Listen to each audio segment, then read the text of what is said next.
Greetings and salutations. Live chat, hold up. Bendición y santo to all my Aborisha Olorisha. Salam alaikum to all my paleros and paleras.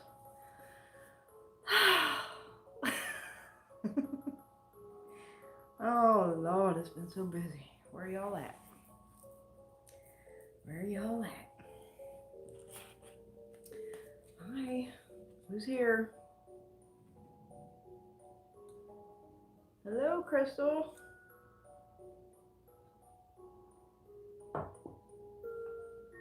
Oh Lord, it's been so hectic. So hectic. I'm trying to get back to regular lives. Tuka Waka. Hey girl. Hey Reese. How are we doing? Did y'all see? Hello, Root Doctor. Welcome back. You're sober. No shenanigans tonight. Yay. Hi, Deanna. Y'all see the cover photo that I put on this video? Crystal's not sober. Tuka Waka is funny as fuck when she's drunk, y'all. I'm just saying. I'm gonna get her intoxicated as fuck when she comes to visit me, and we're gonna go live together, and it's gonna be hilarious. Y'all see the cover photo on this video? That is a small portion of the caca jars I dug out from under my porch today on this property that was placed on the previous owners, not me. Just a small taste of what the fuck was under that porch. I'm just shocked. My padrino was like, damn, like somebody had it in for these motherfuckers big time. But we're getting the shit done. We're getting the fucking shit done.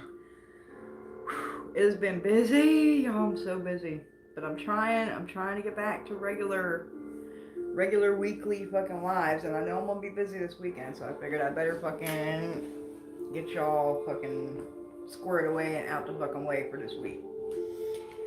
I am in white because Alosha is united. We are doing 16 days in white from December 1st to December 16th to promote world peace and healing. So if I got any Aborishas or Larisas in here, get on board with us and wear your white for 16 days. I'm on day 5. Got my lekes on, and we've been praying since the first for world peace and world healing. So that's why we're in white. That was a big hand right in the camera. Let's try this way. Bought a reading after the last live. Caught and forgot. Are you the one that wanted the information on protections? Was that you that bought that reading? Because I've been trying to get a hold of you. I emailed you like 3 times. I messaged you through the website. like you're not replying to me. I don't know, is my stuff going to spam, or like you're not getting my messages, or like what's going on? So you got to hit me up after this is over so we can get you taken care of. Distracted? Hell, that's not good. I was talking to somebody the other day, and like this girl got so much going on. Oh, this is my goddaughter, of course it was. She's always busy. She's like constantly busy, always throwing more on her plate when she knows she already like got so much crazy stuff to do. I'm like, Sometimes people fill their lives with distractions and keep super duper busy so they don't have to deal with and face things that are like going on internally and around and stuff. So we had to fucking address that shit. Distractions are not good. My finger keeps getting all big in the camera. I think I have it upside down. It's all me, not your end. Did you get my emails and just not? Thank you. It is a beautiful couch. It was my mother-in-law's. I inherited it when she passed away. And did you get my emails and just forget to like reply to me, or are you not getting my emails? Because that's kind of important. Like if you're not getting them, I need to figure out why people are not getting my emails. I have to go look. I just remembered when your live came. Okay, well, let me know. You gotta get back with me so we can get you taken care of. Get you taken care of, girl. Cause like I didn't know. Well, I don't want to air your shit on a live, so we'll just get with me after. Cause I didn't know what you're wanting. So just get with me after this. Make sure you message me or email me, get back with me so I can figure out what we're doing with that. So who has questions? Thursday night. Where the fuck y'all at? I quit advertising the lives. Like I don't put a big advertisement up like in 20 groups and on Instagram and my page before I go live. I'm just kind of impromptu doing them and it doesn't seem to be affecting the views very much so far. Who got the questions? Y'all should have seen the shit I pulled out of my porch today. Look at the picture on the live. The cover photo. I was like, what the fuck? And some of that shit was thrown so far back there, like we literally had to crawl under there, like on our bellies and fucking dig some of this shit out. Fucking bullshit, man. I got a puppy. We have a new family member in the Pfizer fucking house. Yes, we got a puppy. And right about this time, I'm going, why the fuck did we get a fucking puppy? What the hell were we fucking thinking? We haven't had a puppy in like 8 fucking years. Kind of like vaguely remember what it was like to have a puppy. Getting a crash course in puppy again. She's a panda sable German Shepherd, and she's cute as fuck, but she's like too much energy. She's crazy, y'all. And she's super duper fucking cute. Hopefully, she's too smart. Too smart for her being 8 weeks old on this fucking planet. She's like way too fucking smart. That's either gonna turn out to be a good thing or a bad thing. Apparently, y'all don't want to hear about my puppy because the fucking views are dropping. So, who has questions? This is my time, y'all. Utilize it. Nobody wants to hear about my fucking puppy. Well, of course you like my puppy. Of course. Apparently nobody else wants to hear about the fucking puppy. Alright. I thought everybody liked puppies. I guess not. Who has the fucking questions? This is my time. Y'all got one more day to get in on the community prosperity service for the month. It's gonna commence on Saturday evening. You got one more day, tonight and tomorrow, to get in on it. Have a question, go for it. Quinitha, welcome.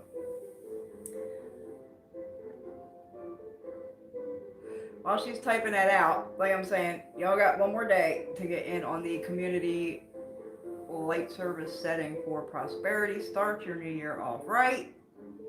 Get this shit and get your fucking money in this next year. I'm telling you, start the new year off by drawing everything in that should be fucking yours. Got a few spots open, you got one more day to get it. Come on, y'all, I got a whole bunch of orders to put together. It's my time. What is the proper way to collect graveyard dirt and bank dirt? Oh, Lord. Oh, this is going to be all night, honey. So bank dirt's easy. Bank dirt, just make sure you fucking pay for the shit. By pay for the shit, I mean, when you dig a hole to take dirt out of basically anywhere, you got to put something in the hole. You got to make the whole hole and fill it up with some kind of offering. That could be food, it could be coins, like pennies, it could be liquor, drink, something, coffee you pour in the fucking hole. Just make sure you pay for your dirt. Dirt ain't fucking free, y'all. Graveyard dirt is an entirely different topic. So where are you wanting to collect graveyard dirt? Are you thinking about collecting it from a specific grave? Or just from the cemetery in general? Because there are different ways to go about both of those. But the first thing you have to do, number one, cover your head. When you go to a cemetery, always cover your head. Do not go into a cemetery with your head bare, ever. Number 2, when you walk in the fucking gates of the cemetery, you have to ask permission and state your purpose when you're walking in to the gatekeeper of the fucking cemetery, which can be a numerous amount of fucking spirits. Then you have to leave an offering at the gate. Depending on what tradition you're in, it will depend on what offering you're going to fucking leave at the gate. Once you have permission and you left your offering, there are different ways to go around collecting. Hey, Billy. Collecting the dirt. Now, general graveyard dirt is collected from the 4 corners of the cemetery. Dirt, dirt, dirt. You go to each corner and you're going to collect some dirt. Again, paying for each fucking bag of dirt that you take from each corner. And before you exit the fucking cemetery, you're going to have to leave another fucking offering. So make sure you go. A little tip, if you're going to the fucking cemetery to collect dirt, take flowers with you. Not only are flowers good offerings, if you're collecting from a person or walking in, it's a good offering. It's also a good offering when you're leaving, but it also takes away suspicion. Nobody's really suspicious of someone walking around a cemetery with a bouquet of fucking flowers, because they think you're there to fucking visit somebody, not dig up some fucking dirt. A little fucking tip for y'all, I'm just saying. I need to use this hand so my fucking finger is not all in the fucking camera way. Okay. Did I answer your question, Quinetha? I hope. I'm not going to go into how to collect it from a specific grave unless it's a relative. Because there are, first you gotta do divination, and you gotta make a pact, and you gotta ask permission and figure out what the spirit wants in exchange for doing the work, and it's a big fucking thing, and most people can't do it, so. I'm not gonna get into that one, but the basic is the 4 corners. Fill the fucking hole with a fucking offering, absolutely. You find it harder to knock someone down who share ancestors with the land you are on. Hitting a wall on something. Maybe people around the person that need to go are leaving, but not the person. So sometimes work works like that. Actually more often than not. A lot of times the most effective work hits everyone around the target. And I think I mentioned this in the past. A lot of times that will damage the person more than if you actually hit them directly. A lot of the best work is targeted at the people around the target. Because that fucks with their heart, that fucks with their mind, that fucks with their stability and their support system. So a lot of times work will manifest like that, even if that wasn't your fucking intent. That's what spirit sees fit to break the target down. Have trouble hitting someone that has connections with the land. So I'm assuming you're probably referring to an indigenous person. I actually have encountered that. Indigenous people in general are rather hard to do work on, which is why I like to recruit a lot of indigenous people to do work for me. And by people, I mean Morto. I got a really good one that's a lawyer, man. He's fucking badass. He ain't lost me a fucking court case yet. Every court case work I have done has been fucking successful, knock on wood. And a lot of it is due to this motherfucker's ass that I made a pact with. He was actually a Native American and he was a lawyer.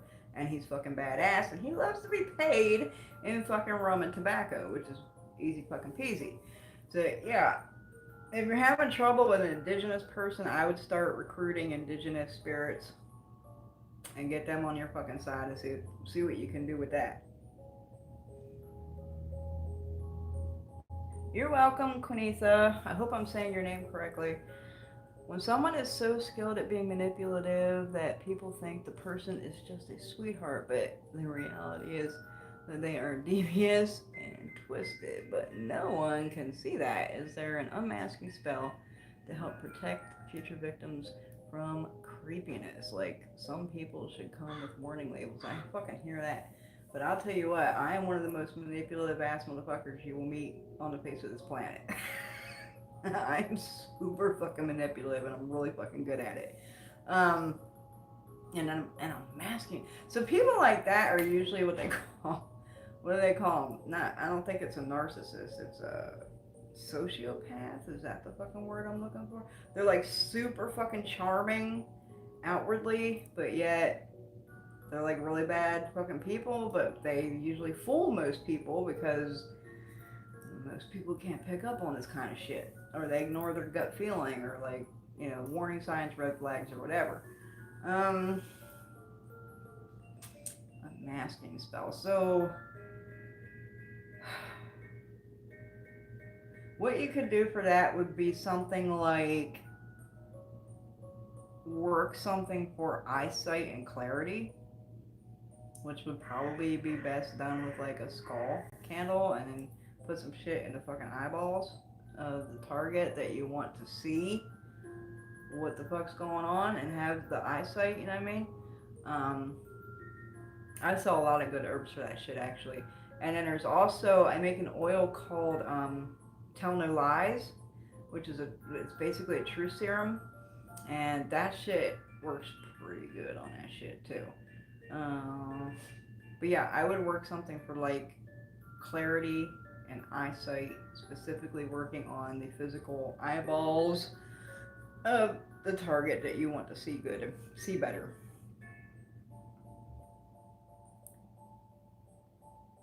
I'm finding a lot of blocks. Okay, yeah, they're tough, man. Everyone around them is going. Yeah, I mean, shit manifests like that. Indigenous people in general are really tough to work. They are. They're like really tough to work.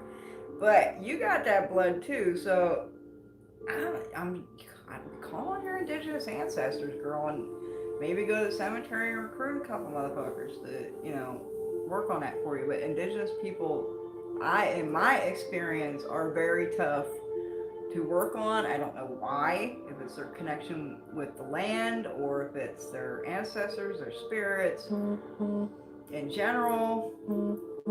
But I have encountered that they are pretty difficult to get work done on. Oh, good. I'm saying your name right. Good. I'm bad with names, so.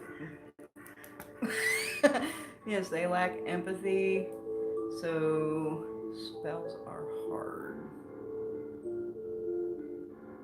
Ex-husband is a sociopath. That sounds familiar. Hey, Aston McGuire. How you been?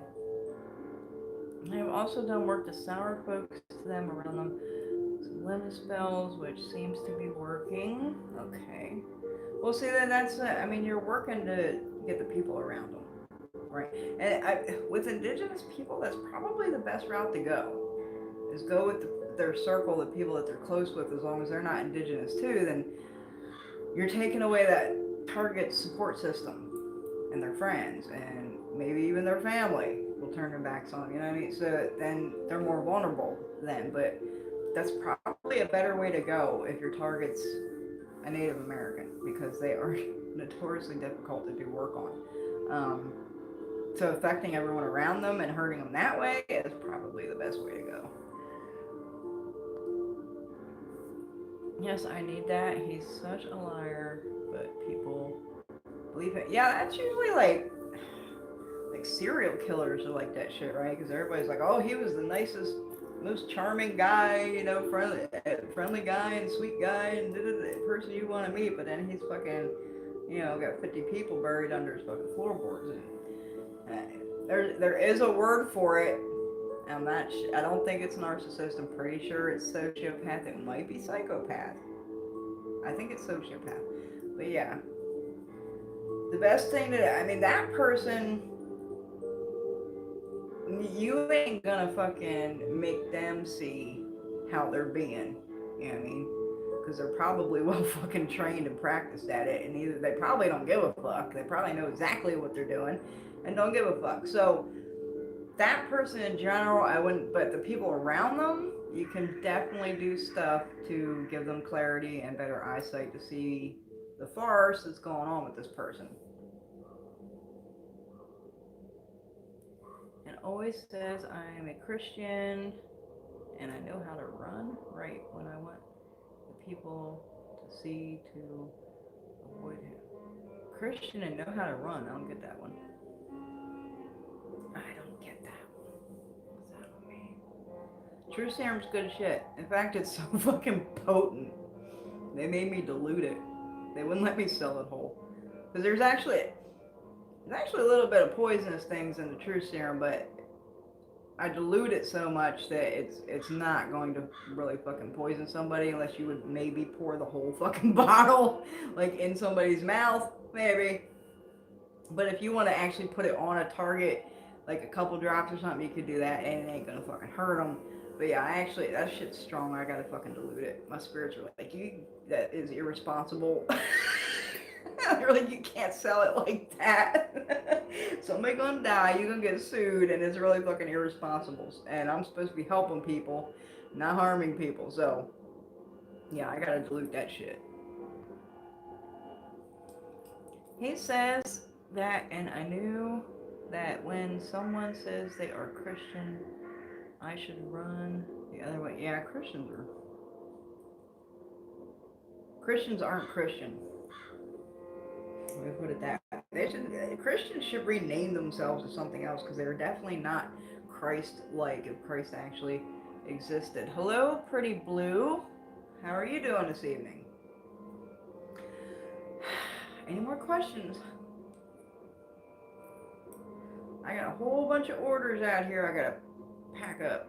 And then tomorrow night we gotta start prepping for this community light setting. Y'all gotta get in on that. Start your new year off right, I'm telling you.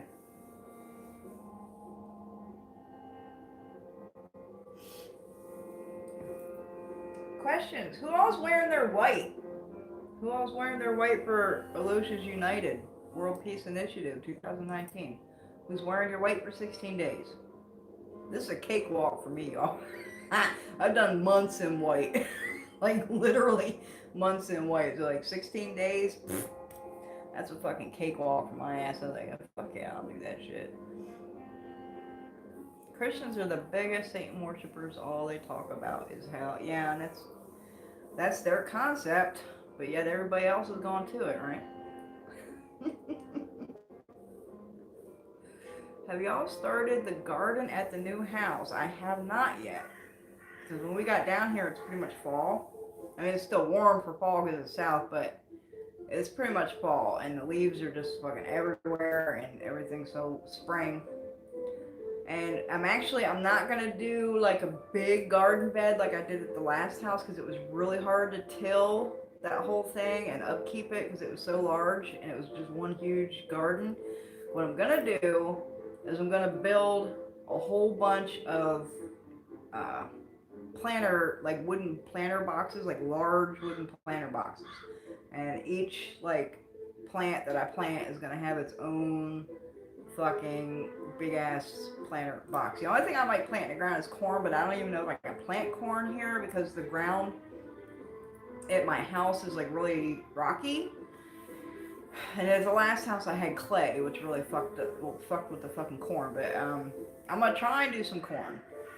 But if I do corn, I'm gonna have to do it in the ground and not a planter box. So we'll give it a shot and see how it goes, and keep our fucking fingers crossed. But yeah, the ground's really rocky, and what do they call it? Mississippi mud. I got a lot of that. If it's not rocky, it's Mississippi mud, which is like a red, heavy fucking mud, which is actually pretty fucking cool, but I don't know how well stuff's gonna grow in that. So we're doing above ground planter boxes for all the plants. I'm also planting an orchard. I'm gonna do like apple trees, pear trees, peach trees, lemon trees, orange trees. I'm gonna plant pretty much any kind of fruit tree I can back here and see what we get. I gotta plant ceiba out here in the courtyard for my spirits and everything, and that's gonna be a sacred fucking tree. Yeah, I got a lot of outside work to do, y'all. But the picture on the thumbnail of this video is the caca witchcraft that I pulled out from under my porch today, that was put on this property to affect the previous owners. So I'm working. Yeah, I'm constantly working, y'all.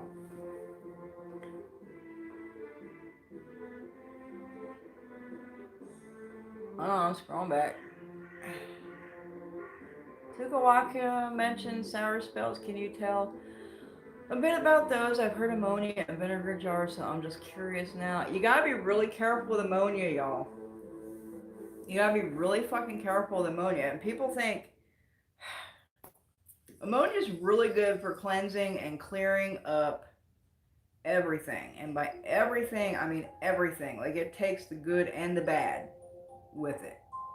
So if y'all are using with ammonia a lot, you gotta remember to follow that shit up with stuff to draw the good stuff back in.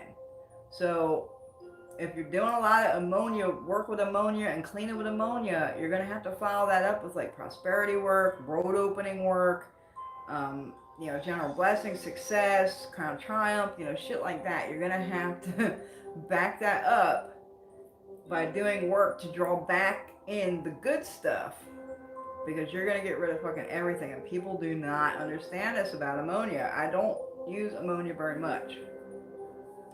I use a tiny bit for like some road opener shit, because it'll bust them blocks and clear that shit away. But you don't want to be going overboard with the fucking ammonia. I don't know what it is with people doing the ammonia jars. Now, if you was like trying to hex somebody, hook somebody up, an ammonia jar or work. And I don't like doing shit in jars, guys. I don't. There's like certain things that jars are good for. Y'all know this, and I'm talking jars in general. There's only certain kinds of things that jar work is intended for. I don't like doing a whole lot of fucking jar work. But I have seen the ammonia jars going around. If you were to do something like that on an enemy to cross them up, it would probably really effective. I haven't personally done anything like that because I don't like doing fucking jar work. But ammonia will remove everything, both good and bad. So if you're using ammonia on yourself, on your house, or to open your own roads and stuff like that, make sure you follow it up with something to bring the fucking good shit in. So if you clean your house with ammonia, right, you make a bucket of floor wash, you make it and you clean it with ammonia, you're going to want to follow that floor wash up with like a prosperity floor wash, or like I sell a sweet home floor wash, which draws all the sweet and good things back into your fucking house after you go with the ammonia. You always got to follow it up with something positive to draw that shit back in. Just moved too. Can't wait to start. Oh, it's so much work, girl. Hey, I'm late. Hey, Trina Goddess. Fighting the Georgia clay here. Yeah, we had clay too. Actually, where I just moved from was Clay County. Like, it was literally called Clay County. And this soil fucking sucked, man. I amended that soil for over 10 years trying to get it right. And just when I get it right, we're fucking moving, of course. Did a court case work with my ancestors and Aishu Issei, John Conquer candle court case, and El Justo? Who has John Conquer root herbs and oil court case has been dropped. Good work. Excellent work. I was mentioning earlier, I got a spirit that works for me that was a lawyer, and if y'all get a court case mojo, if any of y'all have gotten a court case mojo for me, he's in that fucking bag, which you will know because you got the paperwork with the fucking mojo. He ain't lost a case yet.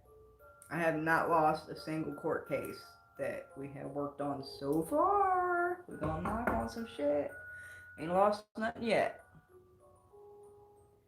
I'm trying to help someone who shot and killed her husband. He is hanging around, working to elevate him. I make progress, but then things regress. Should I keep at it? So, I mean, I don't know the story behind that. If it was like a self-defense shooting, like he was abusing her, or children or something, and then that would be a case for justification, but the husband might not fucking see it that way.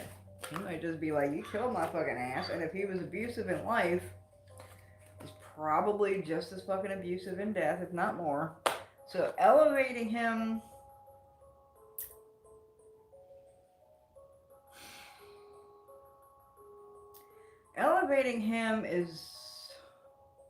it's a good thought. Let me put it that way. Like, your heart's in the right place, okay?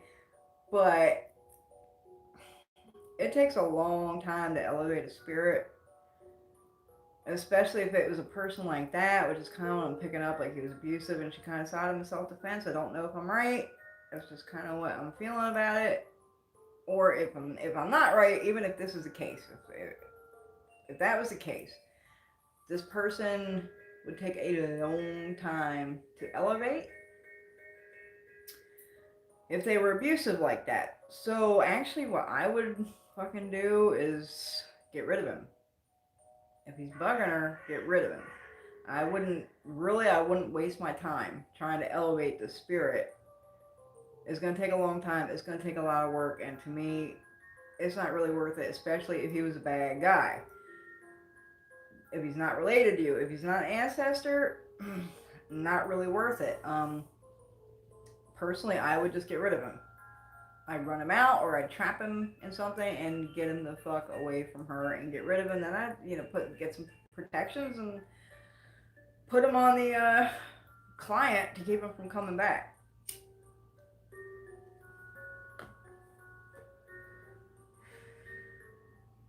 My family is from Holly Bluff, Mississippi, and my grandpa has the town Dowser. Was the town Dowser back in it. Awesome. Yeah, my family did that shit too. My family did that shit too. I didn't even know. That's interesting. I didn't even know. Well, I guess they probably did. I didn't even know they really did dowsing in the South. I just learned something from you. Thank you. I know they did it in the mountains where I'm from. But I think back in the day, probably a lot of people did dowsing all over the country, right? Because you had to find water somewhere. And that's the way to fucking do it.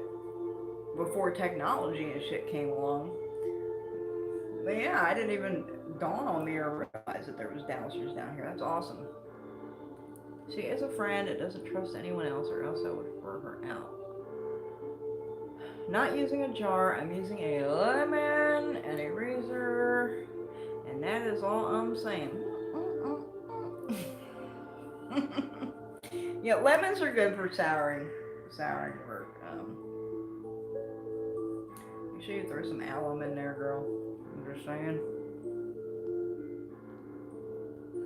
That's interesting. Lemon and the razor.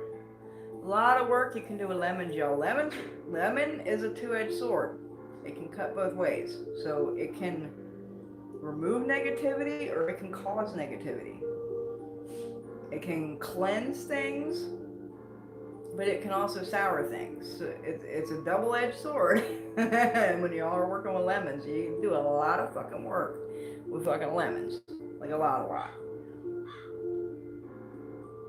And everyone believes everything so-and-so says. Yeah.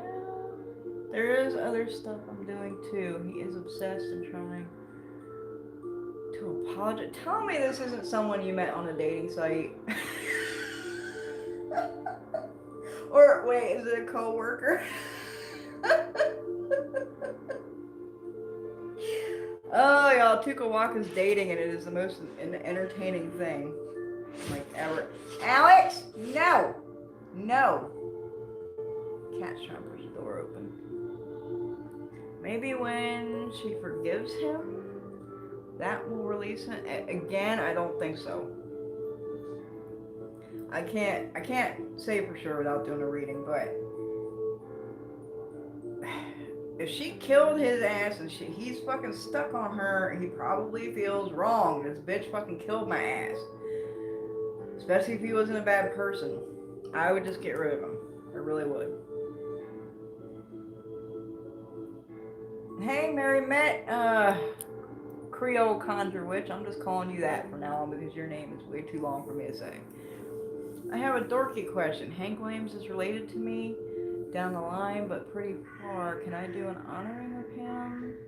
And one day call it. If he's related, then he's an ancestor. Absolutely. Absolutely. I mean, every famous person that's ever existed has had fucking ancestry. They're in somebody's fucking tree. Not silly at all. My husband's ex-wife is related to the fucking Queen of England. She traced her ancestry back way far. But yeah, I mean, absolutely. My husband has Huns in his ancestry. Like, I'm not saying specifically Attila the Hun, but Huns are in his ancestry. And lots of us are going to have shit like that if we can and are able to trace it back far enough. So absolutely, you can work with your ancestors like that. Doesn't matter who they are, if they're famous or not. There is one more in that lemon. Random, but I love lemons. Lemons are excellent, man. No, it's a friend, self-defense. She can't deal right now. Any advice on work to be able to start seeing the spirits that help me? So, and I'm actually gonna start fucking making these things. Because a lot of y'all hit me up after the last live when I was talking about the dream pillows. Dream pillows are coming to the fucking shop. If you can't wait for me to put them in the fucking shop, hit me up private and I'll fucking make you one. Dream pillows are excellent to open up the communication with your spirits because they massively communicate with you when you're sleeping. That's when you're the most open to spirit communication. Dream pillows can help with that. You want to see?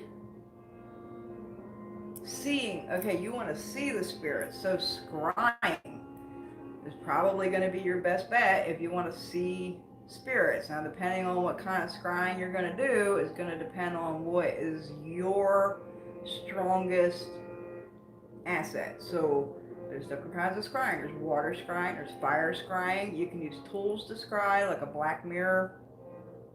If you want to see the spirits that are working with you, I recommend a dream pillow so you can see them in your dreamscape. Or scrying would be the best way to see them. I offer an oil called astral communication oil, which is called astral oil.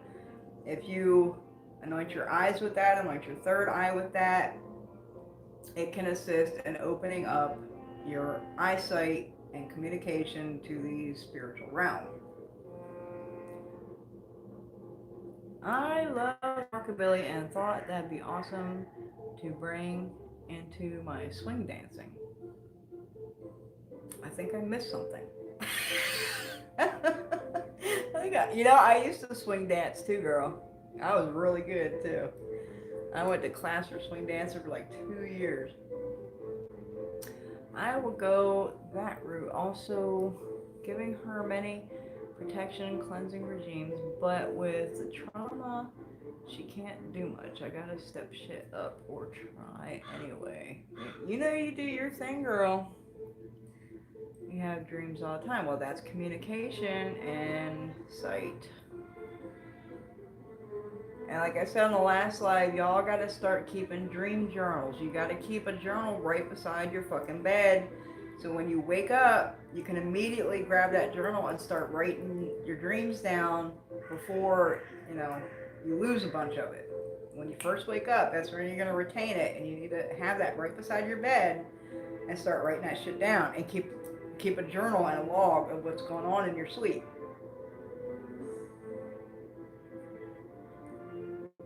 Someone said to burn mullein, frankincense, and mugwort. Is that something to bring spirits to? Yeah, it can help, but I'm going to warn you, if they didn't, that mullein and mugwort can be toxic if you breathe too much of it. It is very intoxicating. I'm going to say it gets you fucking high. If you start breathing that fucking shit. But that combination was actually used by, or something very similar to that, was used by the Oracle Delphi in Greece. she would actually sit on a high chair, and underneath her they'd have hot coals, and they would throw the mullein and the mugwort and all that stuff on the coals, and the smoke would rise up to her in the chair, and she would just be breathing that shit. And then she'd have the visions and do the oracles and the prophecies and stuff. That stuff's very useful, but I would just err on the side of caution. You don't want to be overusing it or using it too much or too often, because it can be a little toxic and it can get you fucked up. I'm just saying. Hey, KD. Haven't seen you in a while. Can you spell that one? Scry? No, scry. SCRY is the word for seeing, and it is scry. And then the terminology for actually doing the work of it is scrying. So it'd be SCRYING. Scrying. You can do it with water, you can do it with fire, and you can do it with some kinds of tools. Like in Follow, we use a Vidimenso to do our scrying. I make black mirrors. I've used those for scrying. I do water scrying, I do fire scrying, I do all kinds of scrying.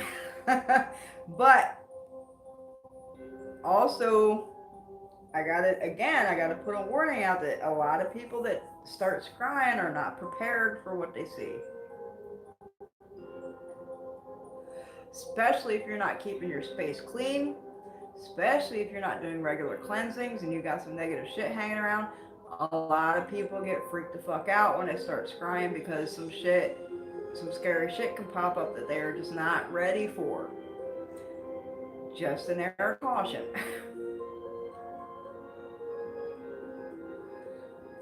I mean, if you fucking sit there and be like, I don't want to see my dead, they might come to you looking like a fucking zombie.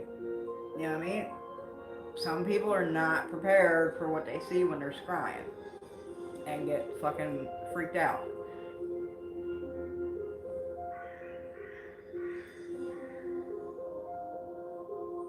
Trina Goddess, check out Swenborg.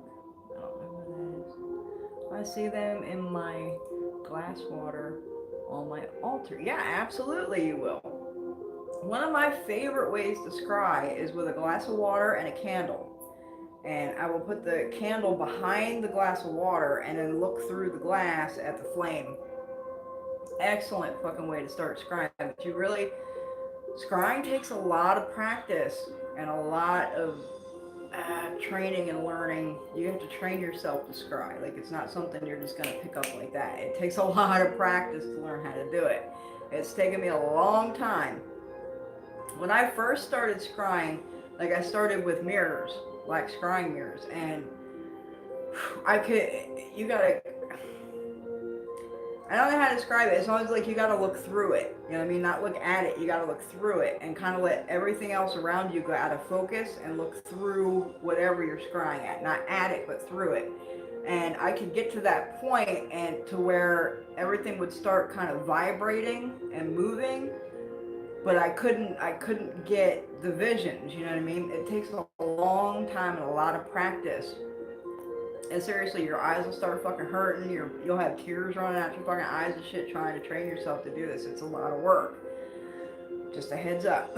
It's not something you're gonna pick up like that. You gotta work at it.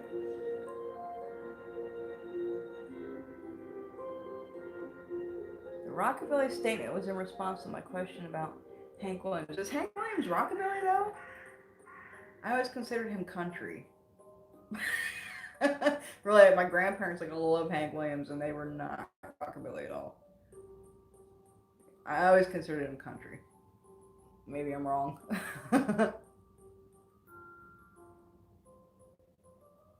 Oh, I'm scrolling back, y'all. Hold up. I missed a lot of shit. Okay, hoping to see their faces. Yeah, just be prepared for what you're gonna see. I'm just saying.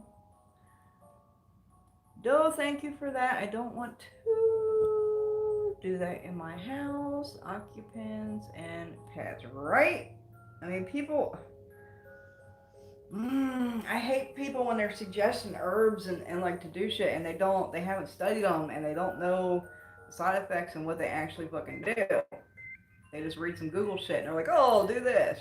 But they don't fucking study the fuck. Tukawaka will tell you.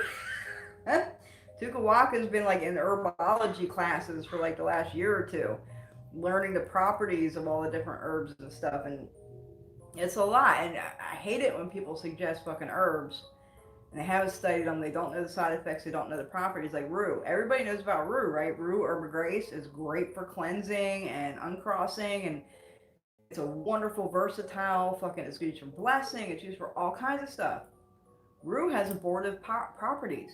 So if you make a bath with some fucking rue in it and you're pregnant, that's not fucking good. If you're not even pregnant and you make a bath with some rue in it, it could bring on your monthly cycle. Like I'm saying, people just don't study their fucking herbs, and I don't. I just y'all gotta do your homework, man.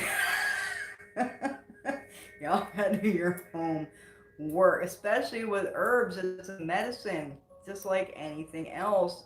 It could have fucking side effects. So before y'all use any herbs for anything, study that damn herb and learn its doctor's signatures, its side effects, and its properties. Of what the fuck it's gonna do if you. I mean, you might want to leave some shit out. You know what I mean? Study your herbs before you start just gung ho on Google or in a book and reading shit and it's saying to do this and do that. If you get something that says use this herb, this herb, this herb, put every single one of those herbs in Google and study what the fuck it is and what it does and its side effects, honestly, before you use any herb. Study it.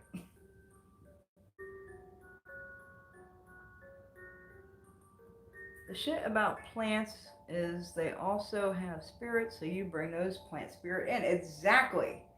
Exactly. Exactly. Every plant, everything has its own spirit. I don't care what it is. It's a fucking tree, it's a fucking plant, it's a fucking rock, it's fucking. If it's part of the earth and not fucking man made, it has a fucking spirit attached to it. Y'all gotta be paying for these spirits. You gotta make sure this shit's collected properly. You gotta ask fucking permission of the shit. I posted an article about this on my page the other day. You have to ask permission.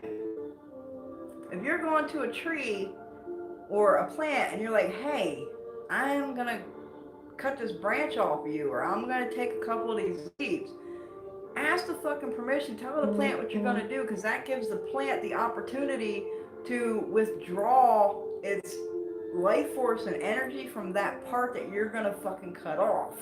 So it's not so detrimental to the fucking plant. You know what I mean? Everything has a spirit. Everything has a spirit. Everything you're working. That's why we use this shit in work. We are working with the fucking spirits of these items and these tools and these things. When every herb you use has a spirit. Every dirt you use has a spirit and an energy. Every water you use has a dirt or a spirit and an energy. And that's why the shit works in manifestation. We are utilizing and harnessing that spirit and that energy to work for us to accomplish our fucking goal. Y'all gotta do this shit properly. Doesn't benzoin get you high as well when you burn it as incense? It has not been my experience, but I don't burn benzoin that often. I don't like it very much. As an incense, I do not like the smell of it. There's much better things I'd rather use. So personally, I can't say if it gets you high, because every time I've burned it, it hasn't, but I don't use it very often. I have experience on that. I cannot speak on it, but Google might tell you.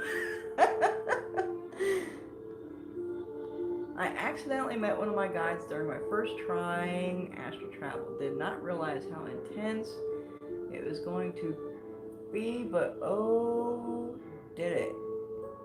Now, the first time you astral travel was insane. Like, what the fuck? I'll do it outside if I ever decide to see spirits. Good, or at least open a window. You know what I mean? Don't just a lot of people use that, they'll just start a small charcoal and they'll throw it on there and maybe put a cloth over their head and just breathe it in for a minute or two. and then, you know, let it go. Don't be smoking up your whole fucking area. You just gotta breathe it for a little bit. I gotta get you to train me. Well, that's what my videos are for. I do not offer private personal training in anything unless it's my godchildren. And that's usually reluctantly. Um, but no, that's why I do these videos, y'all. I'm trying to answer your questions. I'm trying to steer you right. I'm trying to give you some fucking help out here because there's a lot of bullshit going around. That's the point of these. Trying to help y'all. Tukawaka wants to see less spirits. Good fucking luck, girl. I think that's a hopeless cause in your case. Is there a way to tell is you still have negative energies in the house? I mean, yeah. You should definitely be aware if you have negative spirits or energies in your space. You should know it. You should be aware of it. You should feel it. You should have a gut feeling. Or maybe just things are going wrong, things are going bad, shit's breaking, you know, shit like that.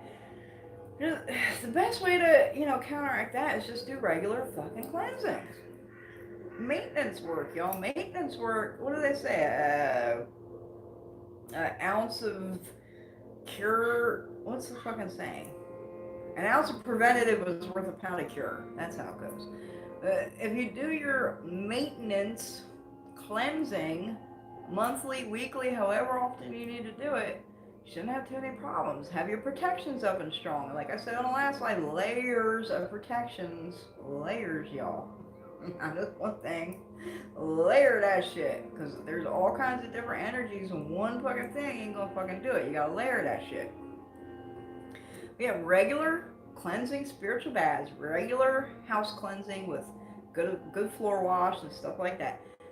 Do it regular. Do your spiritual maintenance, and that will take care of so much shit. So much shit. You don't gotta worry about it. Have protections at your door. So if you're out and about in the fucking world and something negative gets attached to you or something, you ain't gonna bring it into your house. It's gonna get cut off at the fucking door. Maintenance and preventative. A lot of cleansing around scrying. That too. I didn't mention that. Cleanse, please, right?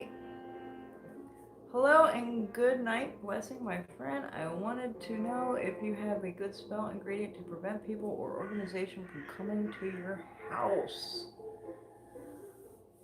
Oh, there's a lot of ways to go about that. Layers of protection. Lots of ways to go around that. So for outside, you could do something like the railroad spikes, which I sell in the store, and they're already fixed and blessed and prepared for your all's asses. Outside, you could do red brick dust. You could do black salt. You could do hot foot. You could do, I mean, there's a lot of ways to keep people from coming to your house. I do my shit a lot for like Jehovah's Witnesses and door-to-door salesmen. Like, I don't want y'all knocking on my fucking door. I throw my shit down, they ain't coming around. And if, you know, a year later they start knocking on the door again, I know it's fucking time to refresh that shit. A lot of this shit needs refreshed too, y'all. Like, you can't just throw it down and fucking forget about it. It's gonna periodically need to be fucking redone and strengthened and refreshed. My husband's coming through with the doggies. I want to show y'all my puppy. Come here, baby. Let me see the puppy. Let me see the puppy. Not you. Not your big head. Come here. Oh. This is baby.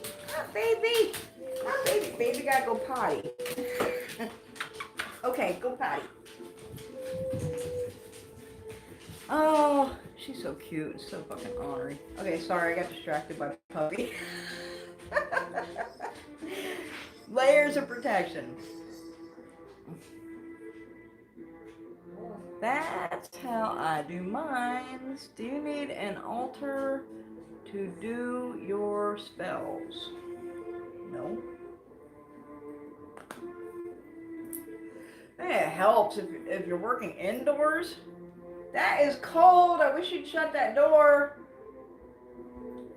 If you're working indoors, having a space that is consecrated, cleansed, blessed, and is just like, you know, a space for working is a good idea. Does it have to be an altar? No, it doesn't. You do not have to have a fucking altar to do work. You can go out in your fucking yard and do it. You can go out in nature. Nature is the best altar. Always. If I have my choice, I do my shit in fucking nature. A lot of my shit I do out in my courtyard. With certain fucking trees and shit like that. I go to the river, I do my shit. Go to the woods and do my shit. I go to the fucking crossroad and do my shit. I go to the railroad and do my shit. You know what I mean? Nature is the best altar. You do not have to have a fucking altar. But if you're working indoors, having a specific having a specific space that is cleansed, clear of negativity and all that shit to do your work where you can concentrate and do your shit is a good idea, but it doesn't have to be an altar. No, it doesn't. A lot of altars are for show. And everybody posting pictures of them on the internet. A real altar? You ain't supposed to fucking be posting that shit on the internet. Nobody's supposed to see that shit. It's real, y'all. Most of this shit you're gonna see online is for fucking show. And a lion don't have to tell you it's a fucking lion. People that are showing shit like this, 95% of the time, they ain't fucking got it. I'm just saying. Real deal, do not do that. I have a candle burning now 7-day, and it is the neatest flame that is going all over the place, but there isn't any fans going. It's beautiful. That's activity. And dancing flames can mean a lot of things, though. It's not always a good thing. Just saying. It's not rockabilly, but you dance rockabilly to the same type of beat. See, when I did swing, we actually danced to swing music, like big band and swing music and stuff when I was doing that shit. I didn't really do rockabilly. Unless it was like, what's his name? Seltzer? John Seltzer? Seltzer Orchestra, Seltzer Band, or I don't know, his last name's Seltzer. He's kind of rockabilly, but he's also like big band at the same time. We use that shit all the time. That's good shit. I know you stated that you're very good at love magic before, so I'm just kind of wondering what the key to the headspace for magic like that, because I'm clearly doing it wrong. Key to the headspace for magic like that? What an odd question.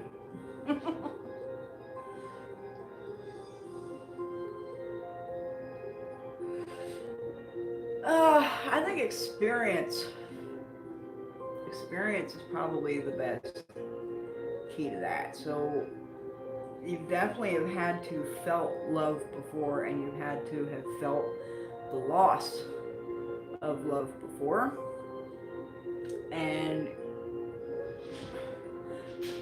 it's probably cliche, but you really gotta want it. You really gotta fucking want it. You gotta put your fucking all into the shit.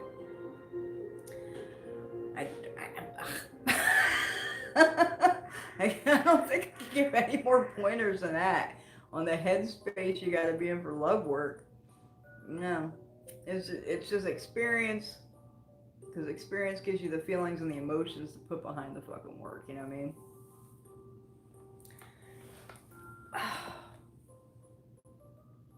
Hello, Gypsy Moon. How are you tonight? What other resources can I use to learn about scrying? So I don't know too many good books on scrying.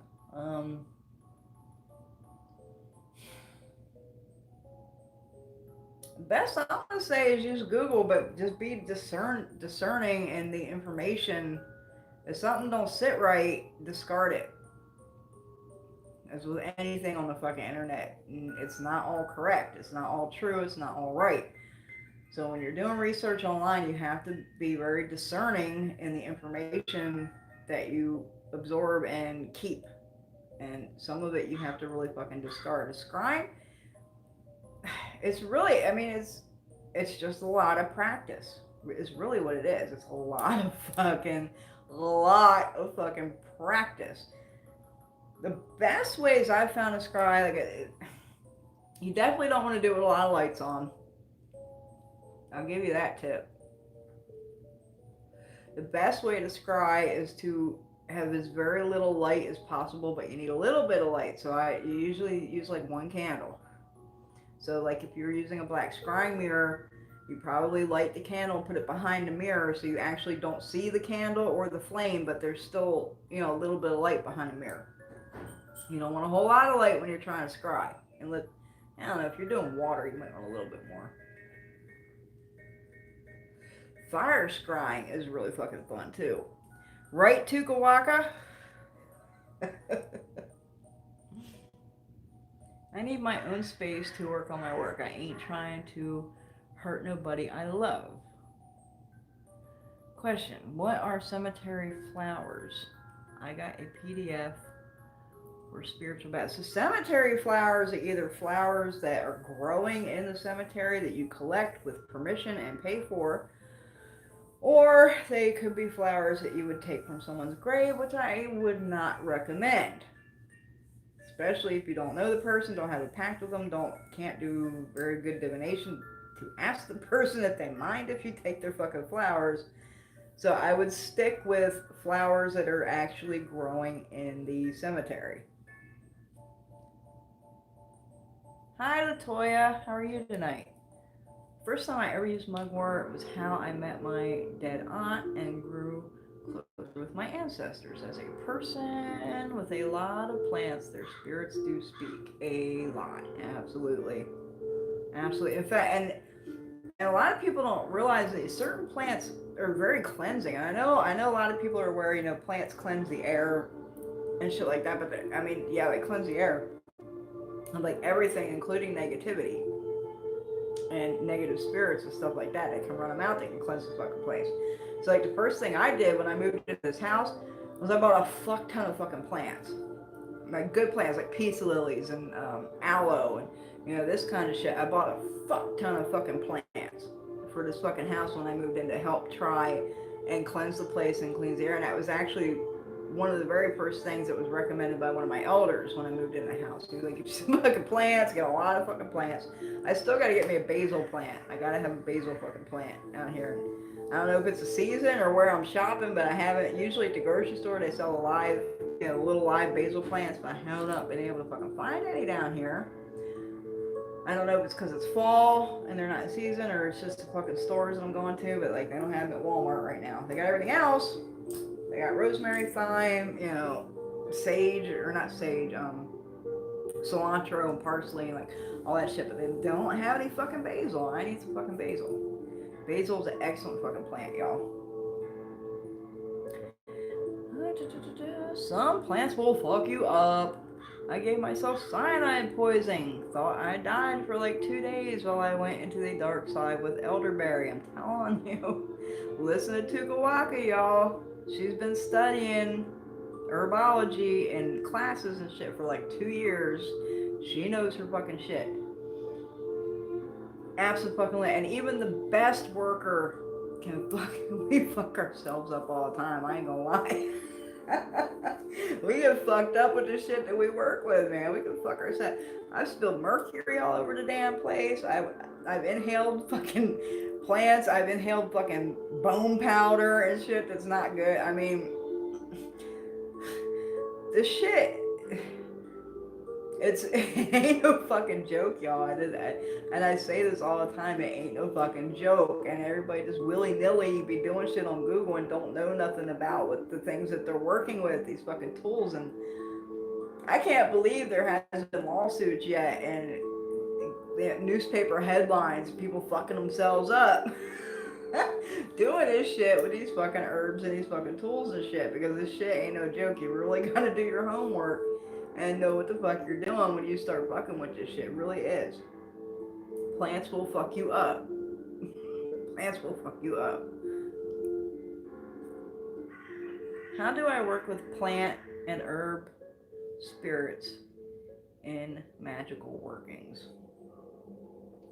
I mean, I don't know how to answer that. There's tons of ways to fucking work with them, but I mean, the most important thing is that the plant and the herb was collected properly and you was given permission to fucking, collect it. If you get permission from the fucking plant, then you know it's gonna fucking work with you. If you're buying your herbs online and shit, please get them from a fucking reputable place. A lot of our plants that we work with are endangered right now. You got like orris root, high John Conqueror root, Palo Santo, even white sage. All this shit is becoming endangered fucking plants because they're being over harvested, not collected properly. And there's a lot of plants, that you might want to just fucking leave out some shit. Find a substitute for if you can, so you're not contributing to the fucking over harvesting and extinction of some of these fucking plants. But to work with the plants, I mean, God, any way you work with the plant, you can use it in oil, you can use it in baths, you can use them in smoking. There's tons of ways to work with plants and the spirits of the plants. And I really don't know how to answer that question. Flying ointments are a thing. Absolutely. Is the energy of a rock meteorite the same as moldavite? No, because moldavite is not actually a meteorite.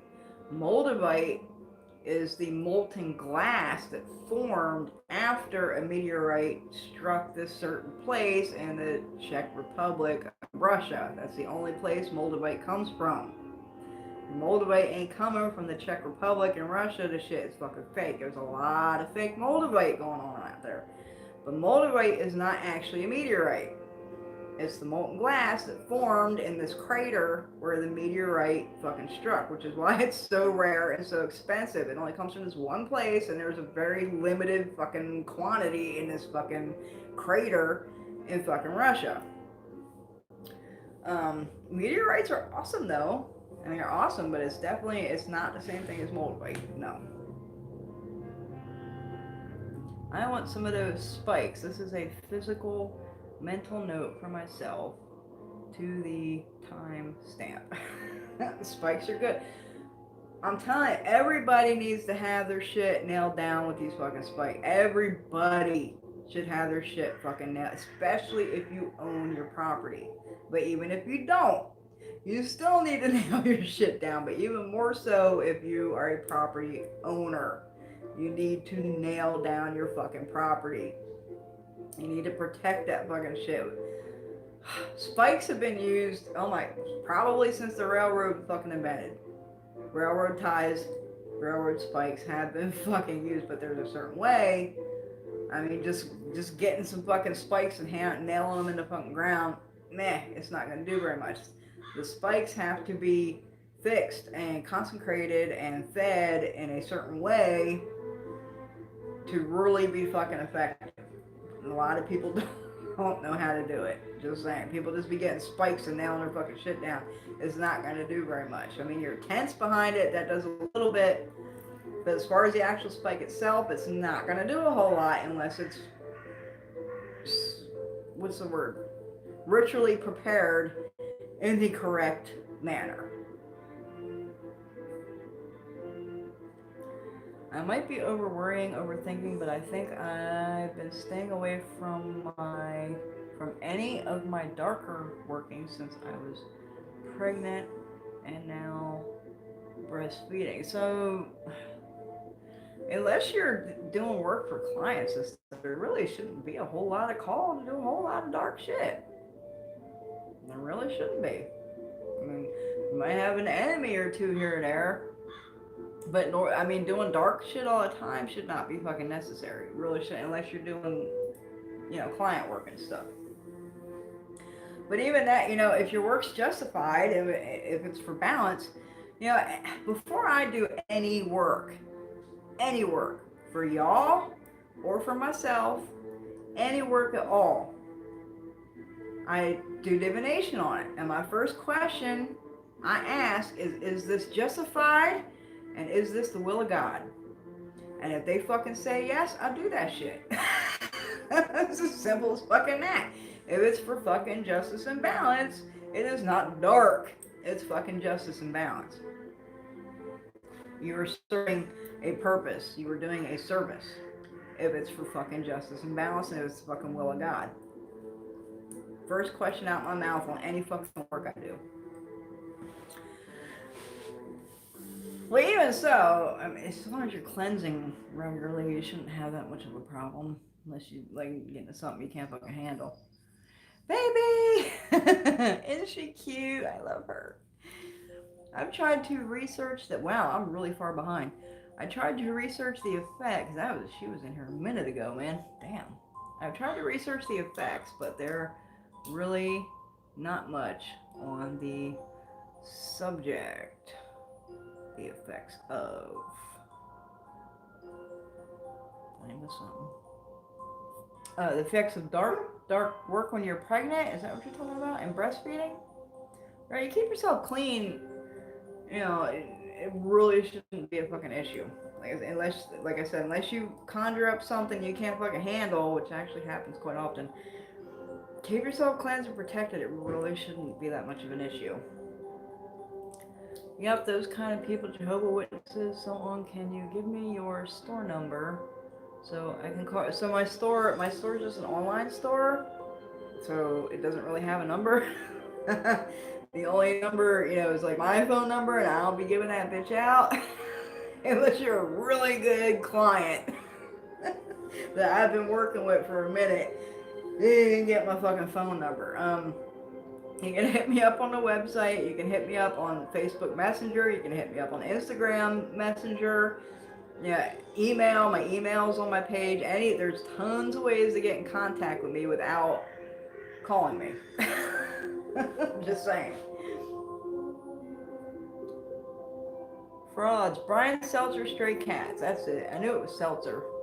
It's got to be in you. Yep, you got to have it. You got to have the it. If you don't have the it, then you don't got it. And you can't do it. I'm just saying. How effective is your love magic? Just tell us some stories. You want to hear love magic stories? Man, I ain't getting into that shit right now. I ain't getting into that shit tonight. And I'm way far behind on the comments. I'm here to answer questions and not really story time as much. You gotta be passionate about your work. Absolutely. We have a saying in Follow. Arriba en ganga los sentimientos, which means above the nganga there are no feelings. Your emotions when you're working is like that's the fucking energy. That's the energy and the intent that you're putting into it. You gotta have these fucking emotions. But, and I've always cautioned this, it's very important, especially when you're considering doing something darker, that you consider dark to a person, or someone wronged you and you're really upset about it and you want to do some fucking shit. It's really important that you don't just run with that emotion. You have to reflect before you react to things. People have to learn to do this. People are so reactive, but you can't be like that when you're doing this fucking work. This shit come back and bite you in the fucking ass if it ain't justified. You really have to learn how to reflect before you react, but you have to hang on to those feelings. So, I mean, like, not that you're running around pissed off every day hanging on to the feelings, but I mean, tuck them away back in the back of your fucking brain somewhere and hold on to them. So, when you have reflected, if you've done divination and shit, and if they say this shit's justified, and you really decide you're gonna do something to this person, you need to be able to recall that anger and those emotions that you had in the first place. And this could be a month down the road. It could be 2 weeks down the road. It could be 3 months down the road. You got to be able to go back in time to that feeling, to that hurt, that anger, that love, that's whatever you're doing, and recall that fucking emotion and put that all into your fucking work. That's the fucking trick to it. But y'all can't be reactive when shit pops off. You can't just be mad. Somebody cut you off in the fucking store or whatever, and you run home and be fucking all pissed off and, oh, whatever, curse this person. That shit ain't right. Reflect before you react. Stop being so reactive. That's why we got all this road rage and shootings and all this crazy shit going on. People are not thinking about consequences. They are not analyzing the situations properly. They're just being very reactive all the time, and it's really, really a bad thing. Really, especially when it comes to doing this work. I never do work to where I ain't in the most calmest, peaceful fucking state of mind, and I don't care what work I'm doing. I gotta be fucking calm. I gotta be thinking clearly. I have to have looked at the situation from all angles, and that might take a fucking month. I just did some work here the other day, and this shit I did to this motherfucker, which was well deserved, this shit happened 3 months ago. He had it coming. I was moving. I had to get settled. I had to get my shit fucking set up. And I had, before I had time to revisit this fucking work that needed done. But I had to hang on to all that fucked up shit that this person did and the hurt that they caused and what they did. You gotta hang on to that fucking shit and recall it when you're ready to fucking do that work. But you don't fucking just react out of nowhere. Oh, wrong hand again. Learning some things from a conjure man. He talks about hanging screen mesh on doors to protect from spirits. He says they obsess and count the holes. Have you heard that? I actually have heard. I haven't heard it about screen and mesh, but it's a long, very old, long-held superstition that a lot of spirits, just like they say spirits can't cross water. I don't know how much fucking I put into that, but they say a lot of spirits can't cross a threshold without counting things. So people use all kinds of stuff at their door. They can use rice, they use sand, beans, corn, like anything that's small and you can throw down a lot of it, that would take all day to fucking count. So the gist is the spirit gets stuck at the doorway counting the grains of sand or the grains of rice, and then they'll be stuck there so long that the sun will come up and basically like dissipate them, and then they won't get into your fucking shit. But that's a very, very old held belief that spirits are obsessed with counting things. Now, my personal experience, I would say it's only certain spirits that are obsessed with counting things, and it's usually human ones. Or close to human. But yeah, that's a very, very old held belief. I've never heard it with the screen and the mesh if they got to count the holes. But as far as spirits needing to count something before they cross a threshold, that's a very old held belief. There was actually, do y'all remember? Y'all probably ain't old enough. Way back in the day, there was a TV series called Tales from the Dark Side. And they actually did a little skit on Tales from the Dark Side where this lady's daughter was a witch, and her mom didn't know it. And then the daughter died in the bed, and her mom found her little witchy book and all the little witchy things she was doing, figured out what she was on to. And in her book, it told her about how spirits like to count things and all these different tricks. So the mother, she covered up the daughter's body with like branches and put some dirt on her, so when she woke up from the dead that she would think she was buried, right? So she would know she's dead and go to the realm of the dead. And then like the next thing was, she put sand in front of the bedroom door so she can't cross that threshold without counting every grain of sand. It's a very old held belief, yeah. We dance swing to the normal stuff, but with rockabilly we dress vintage with victory rolls. That's so awesome. Huge skirts and the guys dress kind of greaser-ish. It's so different style, fun to swing. That sounds so fucking awesome. And so I used to be into that shit. So back in the day, that was my shit, man. That sounds so cool. You're welcome, Quinetha. Tukawaka is so yeah, she is. Y'all should see her when she's drunk. I'm telling you. Can you tell if you got a real? How can you tell if you got a real piece of moldavite? So real moldavite is actually pretty black. Like it doesn't look green unless you shine a light through it. I actually have some real moldavite, but it's in the other room in this box, or I would show you what it looks like. Now, real moldavite will have bits of dirt and sand in it from where the glass molted into the ground. So it'll have bits of dirt and glass, or sand, dirt, that kind of stuff in it, debris. It will be very dark in color. Like if you look at it to see it, you wouldn't know it's moldavite. It'll almost look black. But when you shine a light through it, that's when the fucking green comes out. This shit that they're passing off for moldavite it's just melted fucking glass. It's not the real fucking shit. And if it's cheap, it ain't moldavite. How long ago did I get my piece of moldavite? I'm trying to think. I think I got it in like 2012, 2013. And back when I bought my moldavite, it was going for about $21 a gram, which was expensive back in the day. And I can only imagine that the price has gone up since then. So if it's fucking cheap, it ain't real. It is not real, y'all, if it's fucking cheap. Real moldavite is expensive.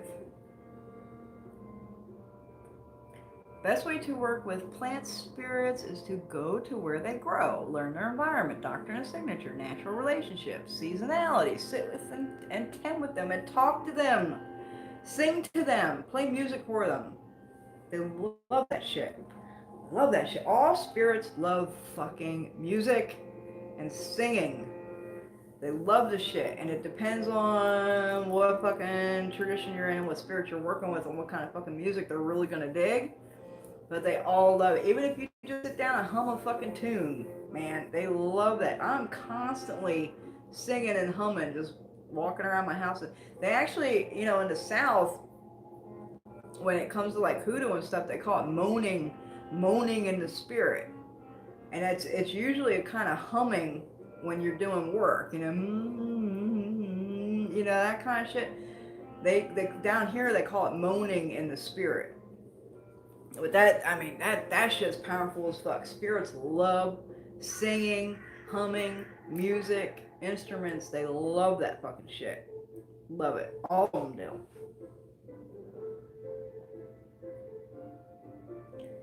Have you seen the movie The Love Witch? And if so, what did you do? I have not seen that movie.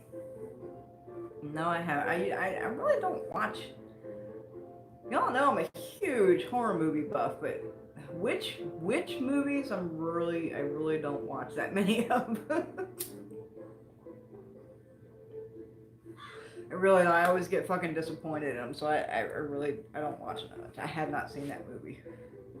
Now, there's a new series coming out, and I think it might be a Hulu, it might be a Netflix. I don't know what network it's on, but I'm pretty sure it's called Juju. I think that's the name of it. It's a series coming out about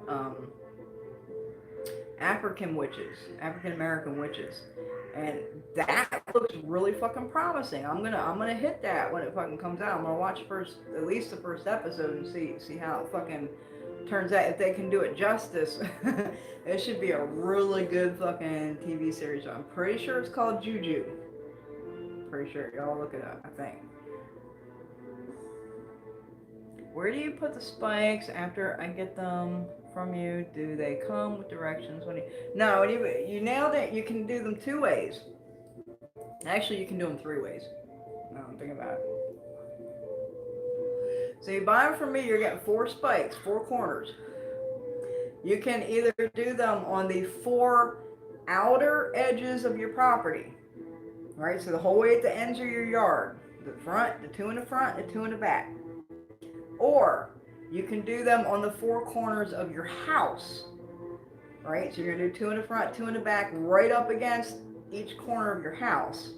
Or for people that are like apartment living, you can place them in the four corners of your apartment. That's the three ways you can use spikes. But you really, if you're using them outside, all you gotta do is nail them in. These bitches are ready to go. They're already fed. You might say a little, prayer over them, like, please protect my home, my property, the dwellers within, my family, everyone that lives in this household and property, protect the shit.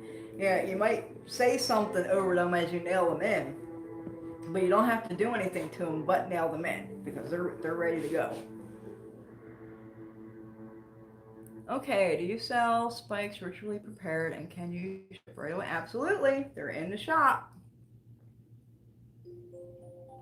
Now shipping right away, it depends how many of you're buying. I think right now I got one set prepared.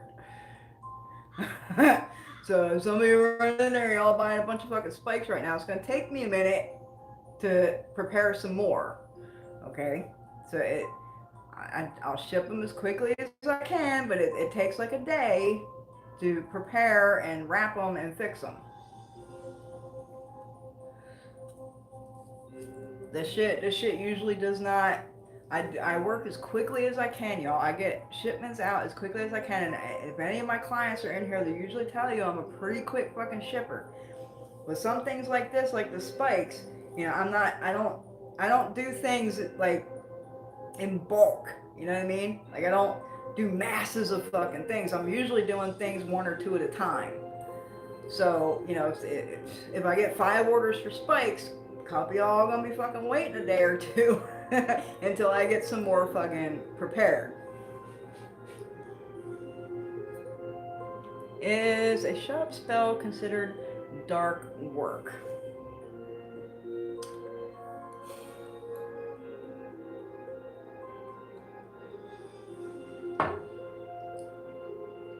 No.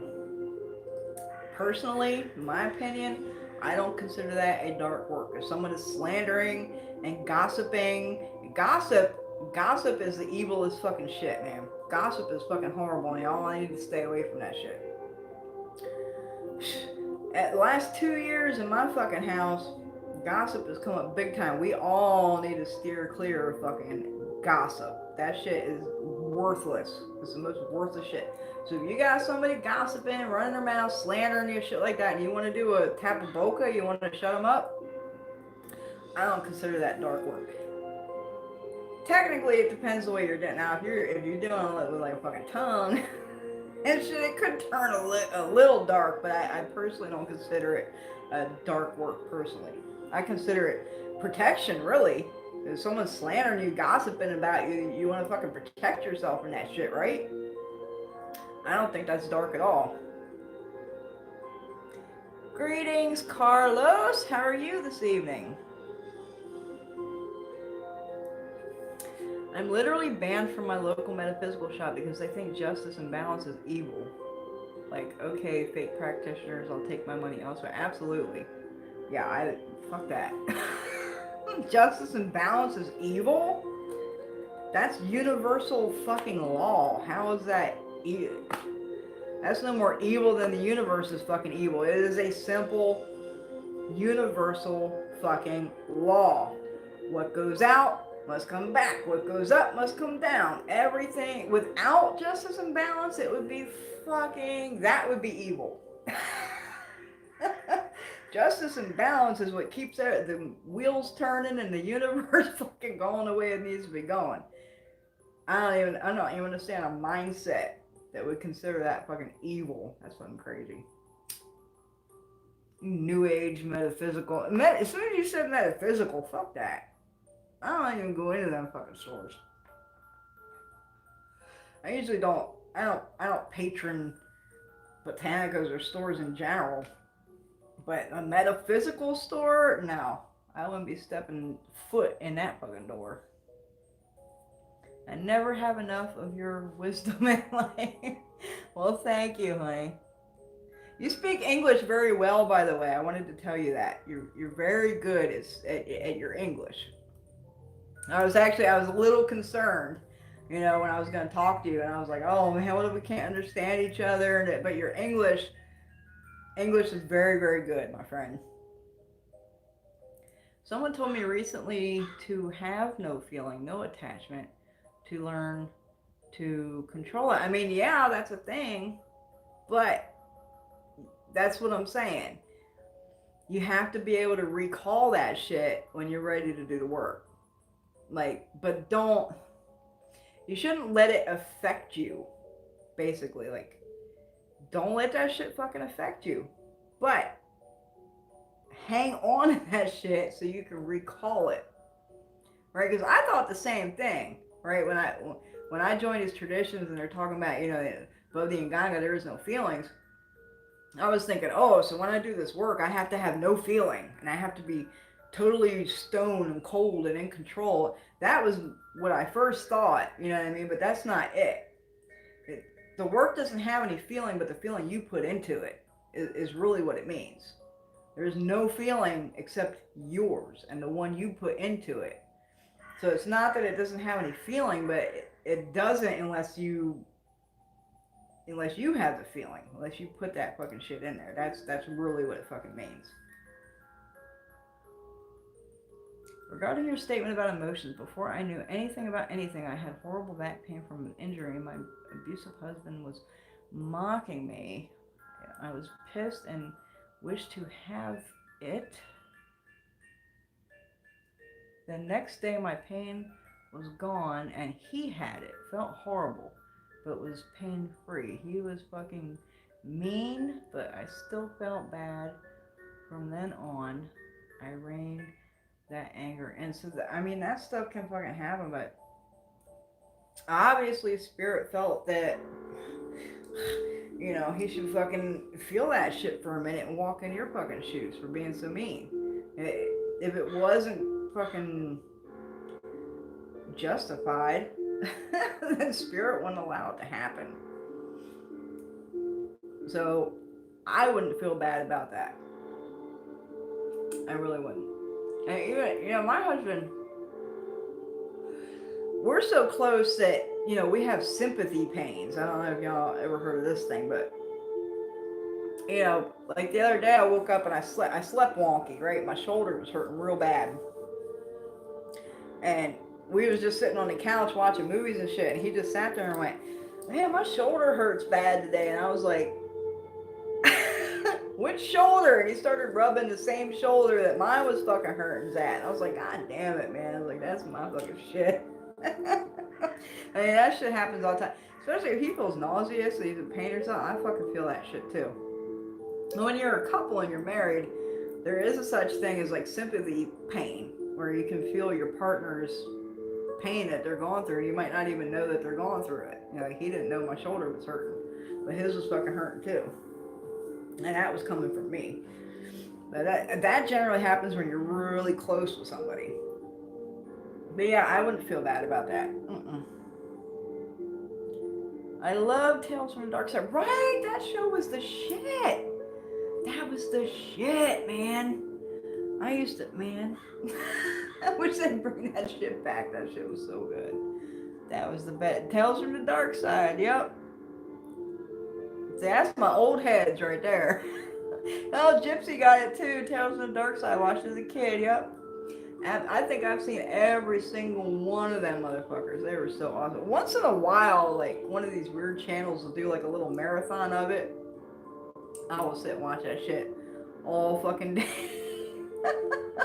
I love that show. That was the best damn show. I am not being funny tonight. I am stone serious for real. Oh, girl. I am intoxicating the fuck out of you when you come up here.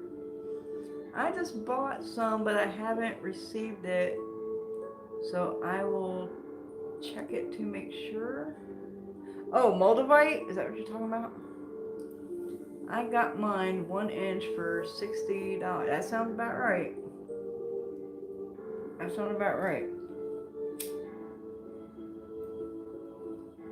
I got mine's like, it's not very big. It's like a half an inch one, and I paid like 48 for that one, and that was back in like 2012 or 2013. And like I said, I can only imagine it's gotten a little bit more expensive since then.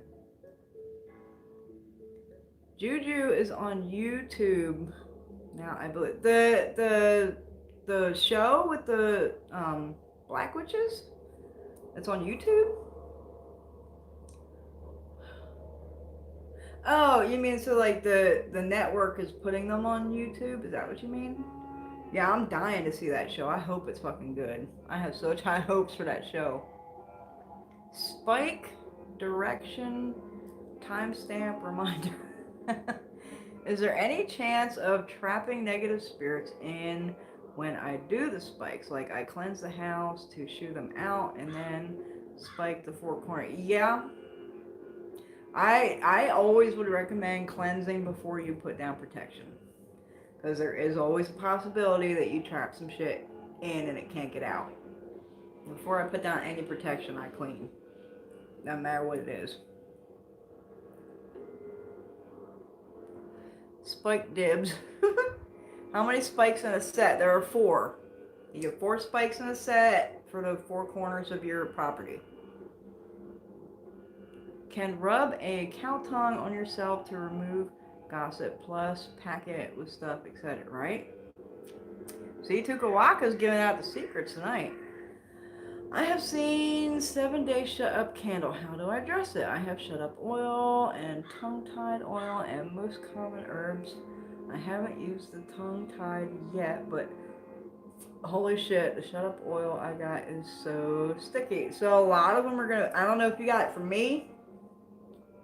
I know mine's is sticky because the whole point of shut up oil is to stick someone's mouth shut, right? So you want to gum up their mouth and stick it, you know, make it so it makes it difficult for them to speak, right? So you want to gum their mouth up and shit. So a lot of the tapaboca herbs are gonna be gummy and sticky and shit like that. Like my tapaboca oil is gummy as fuck. So what herbs can you use? This is slippery elm is a staple for tapaboca. There's other things you can use. Anything sour. You put lemon juice in there. You can put alum in there. Let I give you all a little something. Yeah, chia seeds. Chia seeds are a very little known secret because when you add chia seeds to any liquid, they turn all gummy and mucky and lit, you know. Chia seeds are excellent for tapaboca and shut the fuck up works.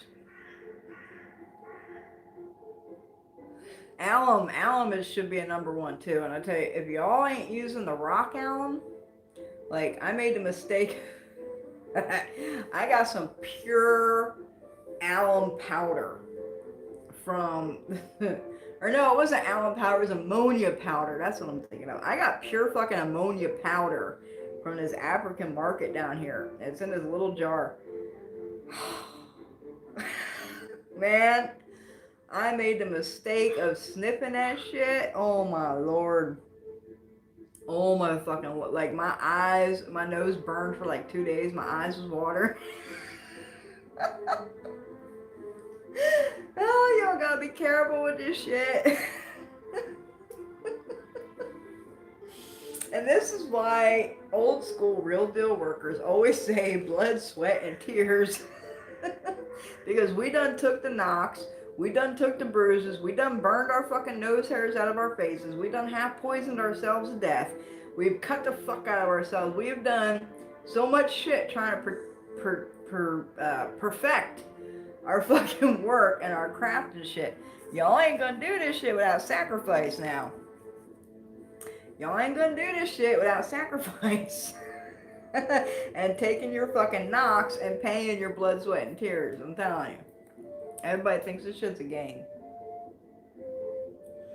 I started watching a kind of mainstream movie called Half Magic, and all they do is light and candle, and they get what they want. And it pissed me off because there's so much work that goes in, and sometimes you still won't get what you want, right? I mean, I, it's Hollywood. Y'all, it's fucking Hollywood. You can't believe half of nothing that you're gonna see on TV and these fucking. It's like The Craft when they're doing the the glamour? Is that what they called it, or glimmer or something? Where she just be like and change her eye color and go like this, and her fucking hair changes colors.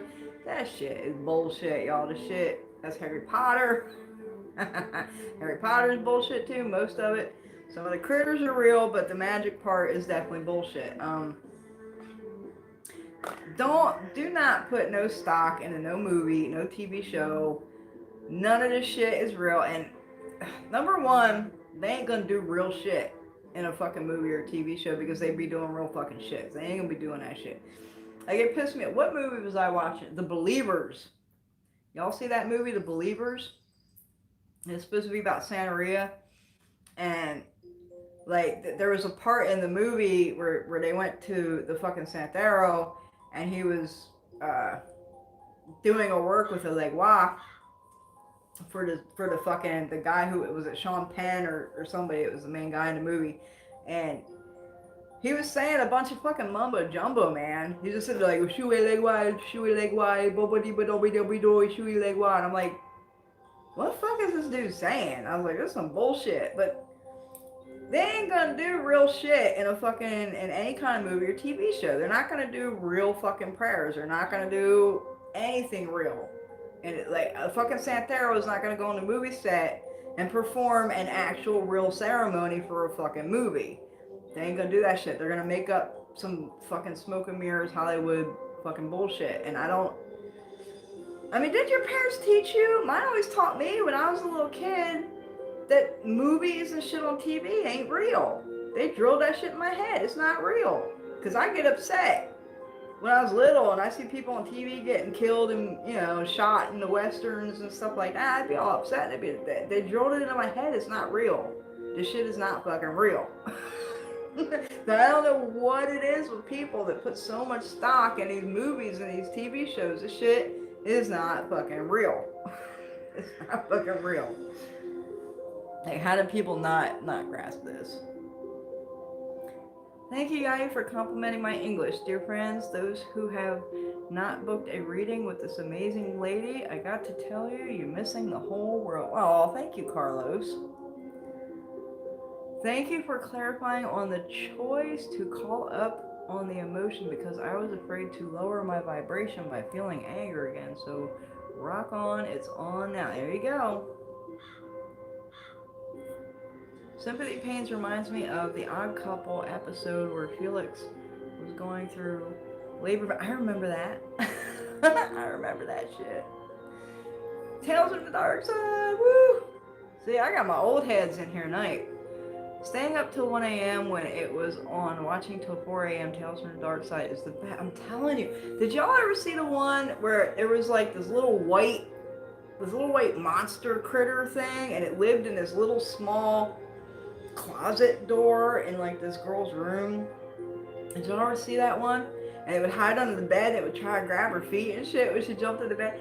Yo, that shit freaked me out so bad until I was like in my teens, because I used to babysit my little cousins, and my aunt's house, man, the room that I would sleep in while I was babysitting them had one of them little fucking closet doors in the room. That shit used to freak me out so bad. I'd be looking under the bed and I would lay there in that room and I would watch that little fucking door all night. Tell y'all, Tales from the Dark Side was the bomb, man. That was the shit. I love that shit. Man, you know what? I wonder, now y'all got me. I'm gonna have to look on eBay or Amazon or something to see if they sell like a box set of all the Tales from the Dark Side episodes. Y'all got me on my shit now. I love that shit. Is there a place that you suggest to buy Moldavite? No. I mean, unless you're going, go straight to fucking Czech Republic or Russia. I mean, I think there's websites on, I think if you type in, Moldavite from Czech Republic of Russia, I think there are dealers that are actually the ones in Russia, and they'll fucking sell it direct to you, and they're the ones that are supplying some of the fucking stores around that aren't selling the fucking fake shit. I have seen some real moldavite on Etsy. That was a while ago though, so I don't know if that's been infiltrated with the fake shit too. But there used to be. I have seen some real moldavite on Etsy a few times, but actually, if you Google how to tell if moldavite's real, like it'll give you a lot of pointers. It basically might be the same thing I fucking said, but it'll give you a lot of pointers on how to spot the real from the fake, and maybe even, you know, some links where you can buy the real shit. Juju is on YouTube. I just searched. Awesome. See, I gotta check that shit out. My hopes are so high for that shit. Sorry, stinky pew pew smelly. I usually have mumble mouth, but I have mumble fingers tonight. Okay. Hello, Kylie. How are you tonight? I have a shit ton of chia seeds. Woohoo! Yeah. I gave y'all a little secret tonight. Getting out my shit. I have the rock alum and spice alum. So it's the same thing. The spice alum is just a rock that's been powdered up. But alum, y'all ever watched the fucking Looney Tunes with the Bugs Bunny? And I think it was like Sylvester and Tweety. I think that's what it was. And the Tweety would give Sylvester the alum, and he'd like eat a spoon of it, and his mouth would like pucker up, and he'd be like, and he couldn't talk. Alum, y'all. Alum fucking seal them lips up. Crazy, I've never happened to catch one of your lives before. Well, welcome, Lucky Star. I'm glad you joined us. I once had ITPD, a boy's house poured fish oil and ammonia. Oh, once I TP'd, okay, sorry. TP'd a boy's house and poured fish oil and ammonia. That had to fucking smell bad. Damn, girl. Don't make Tukawaka mad. I'm so happy she's my buddy. That is one person I would not want to piss off.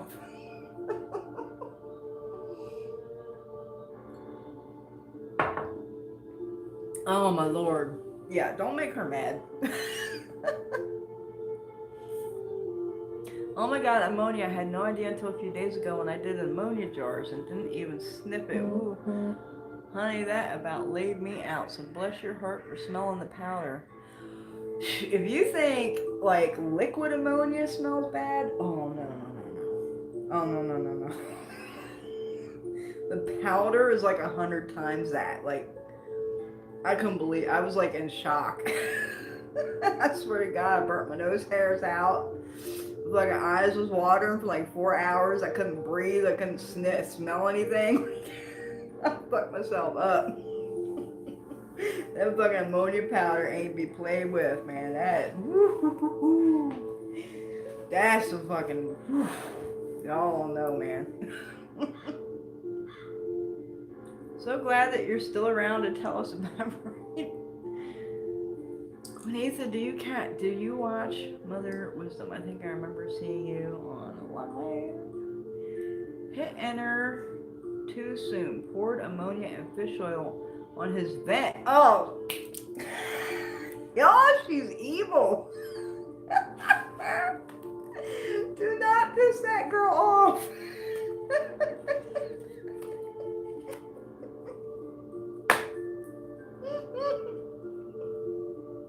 You're killing me. Holy fuck. Now, I've done some shit, like I've hidden a dead fish in someone's house. But man, ammonia and fish oil on the vents, that is the next level.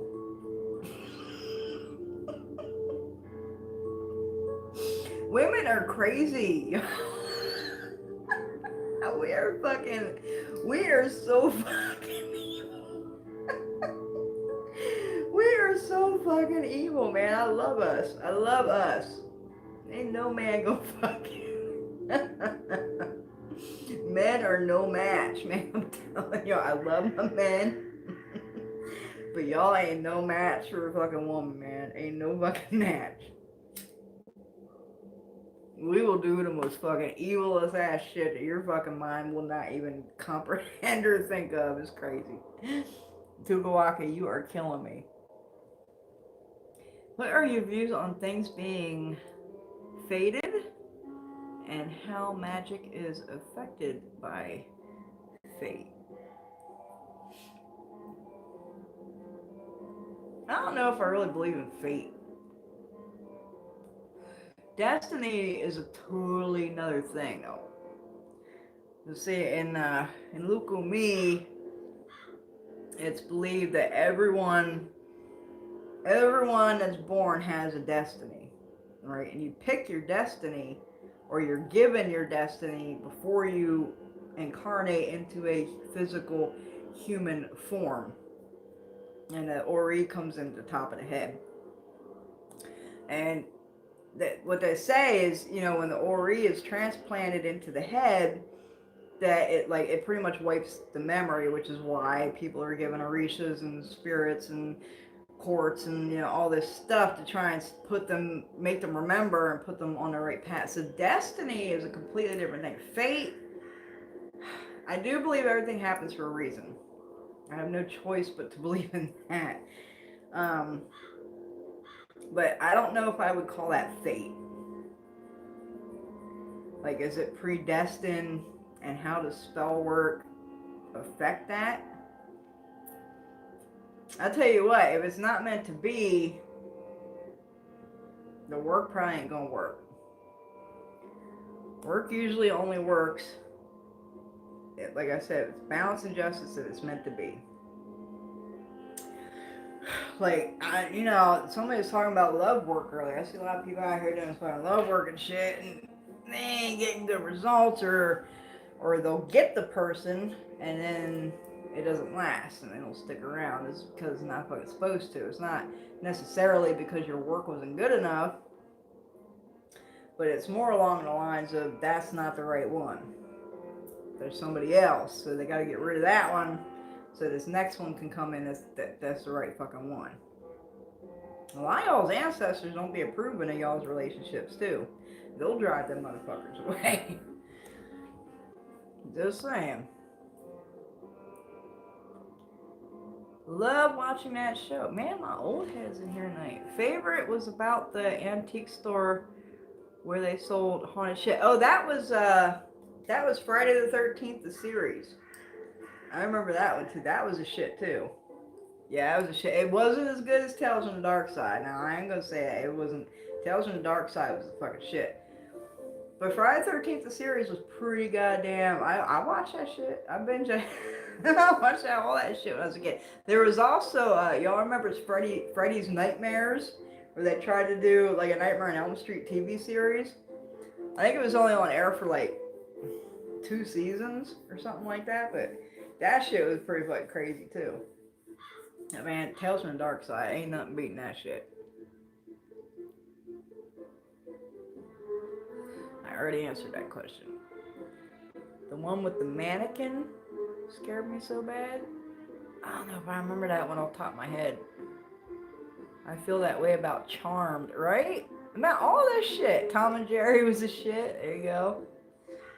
Dude, Tales from the Dark Side on YouTube, coming over to binge watch.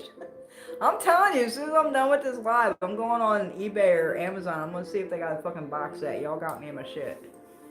Gosh, an elder told me she used alum powder on her lady bits. Oh.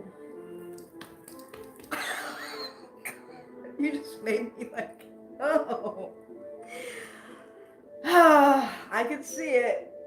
I can see it because it would tighten that shit up. But, man, y'all gotta stop. Y'all gotta stop messing with the fucking cooch.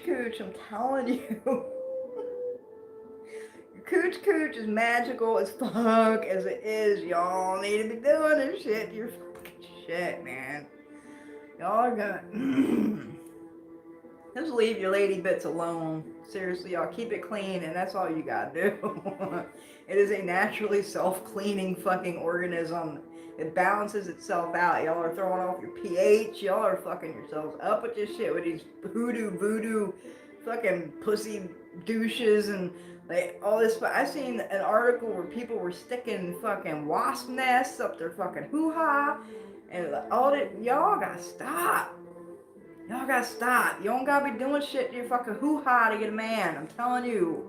It's magical as it is. You don't gotta do nothing to it to get a fucking man. All you gotta do is have it. Oh, please stop. Please stop. Not that just makes me sick. And what do they got now? What are they called? The yoni steams? Like where you sit over a steam pot or something with your shit?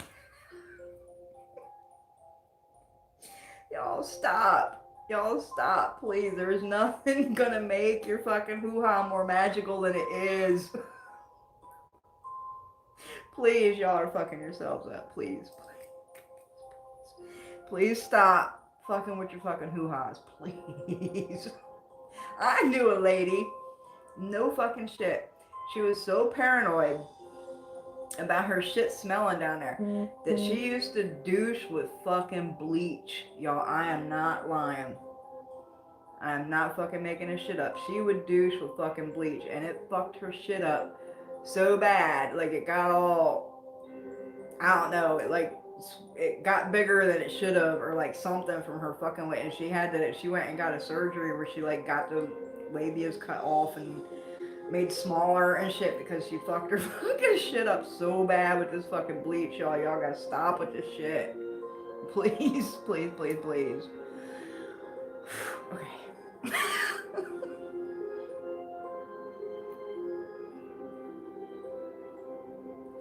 Price on the New Year Prosperity Camps, $15 to get your spot in the Prosperity Community Service, which is $10 cheaper than if I'm gonna work a fucking candle for you alone. Getting y'all a big discount, and it's a lot more potent too, because you got tons of people praying for the same thing at the same time on the same night, doing it, you know what I mean? You got all that fucking energy going into the same thing. So the community shit is very, very strong. I'm not gonna say it's like better than if I do it alone. That shit's strong too, but the community shit adds an extra oomph to it because you got more people, you know, in it praying for the same fucking outcome at the same time and shit. So $15 to get in on the community service, which is gonna go off on Saturday, so y'all got one more day to get in on it. Yes, in her bathwater, my grandma and used vinegar. So I mean, they put vinegar in douches and shit. In a bathwater, dude, that would fucking suck up all your shit. Like,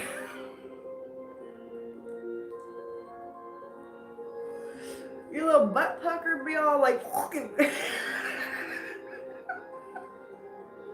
Your fingers would be all pruny, sucking up and shit. Put it in the bath. Oh, Jesus be common sense. Please, Jesus be common sense. You rule Tukawaka. I need some ideas from you. Holy macaroni. You're awesome. She is fucking awesome, y'all. Once I mailed someone a dead cat with a note that said, "This is the last pussy you'll get from..." I think you told me about that.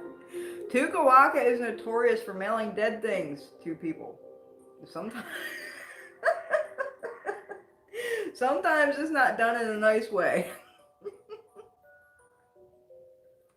She mails me dead things all the time, but I appreciate it.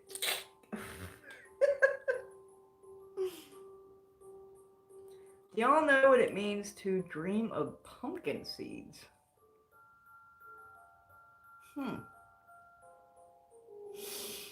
Now, y'all know I'm not real big on this dream interpretation shit. Like, that's not my forte, you know what I mean? And I'll be the first one to tell you, I can't do this shit. But if I was to dream, I'm just trying to think, personally, if I was to dream of any kind of seed. So what do seeds do? Seeds are growth. their birth, their transformation, because they transform from a little seed into a plant.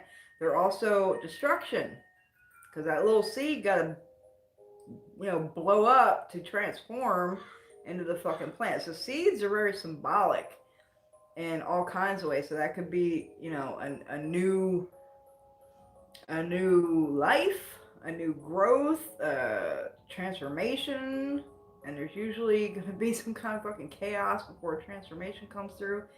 It could be all kinds of things. The seeds are very symbolic. It's like the start of life. You know what I mean? It's like an egg.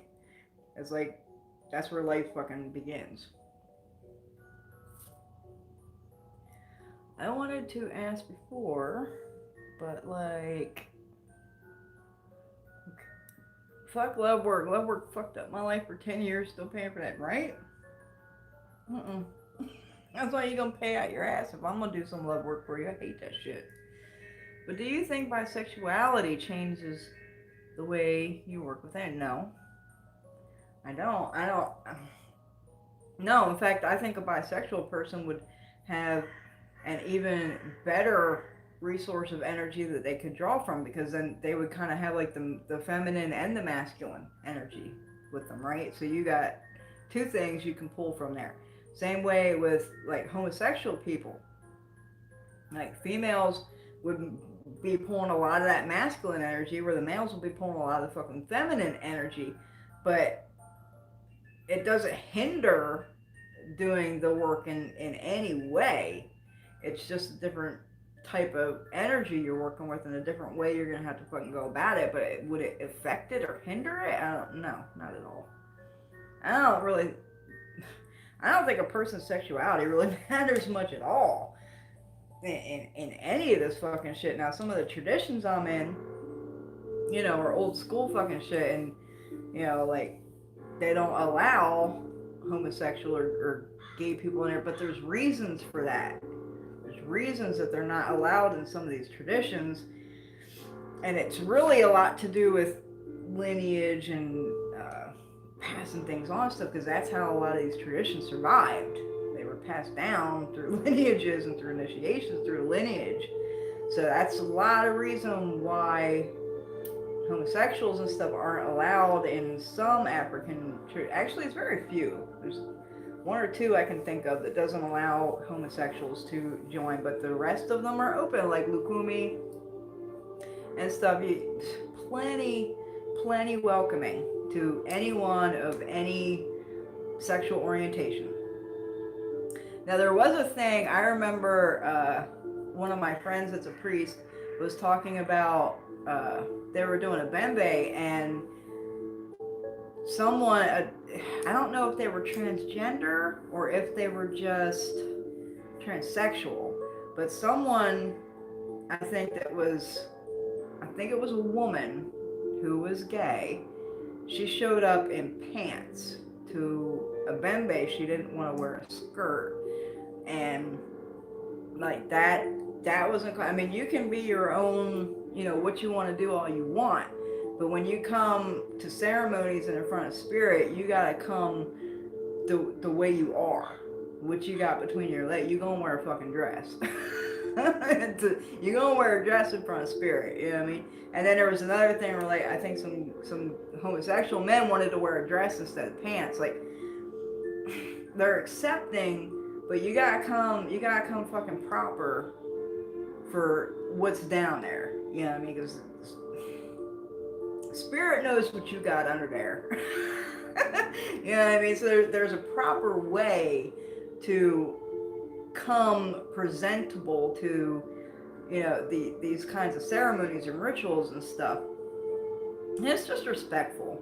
It's just being respectful to the spirits, to the people of the house, whoever's holding the shit, whatever, that you come dressed appropriately to these fucking ceremonies. But beyond that, it's never been a problem, as far as I'm aware, in several traditions. Maybe my ancestors drive any potential relationships away because I'm gay? No, I wouldn't think that. I wouldn't think that at all. I would not think that one bit. If they're driving relationships away, I would say they're doing that because that person is not good for you. That there's someone else coming that's the right one. But I wouldn't say it has anything to do that you're gay or anything else like that. If someone's driven out of your life, it is for a reason. I can safely guarantee you it's not because of your sexual preference. It's because of that person is not good for you. Do you have any suggestions on how to do a cut and clear? Y'all want to be me giving out my shit tonight. I ain't gonna give you too much on that, but I will tell you, you gotta cut something. You gotta at least symbolically cut the cords, if you get my gist. So, I mean, there's several ways you can go about doing this, but you have to symbolically cut something literally, like you have to cut the cord, literally. So you have to fashion something, yarn, rope, whatever, and literally cut the cord. Now, the way you're going to go about doing that work is up to you, but cord cutting, obviously obvious. You got to cut the cord. Oh, and the stinky pew pew comment was because I misspelled stinky and it read sticky on the shut up oil. The stunk is nasty fish or something. Oh, well, see, you have me giving out my shit. Because I thought you said sticky.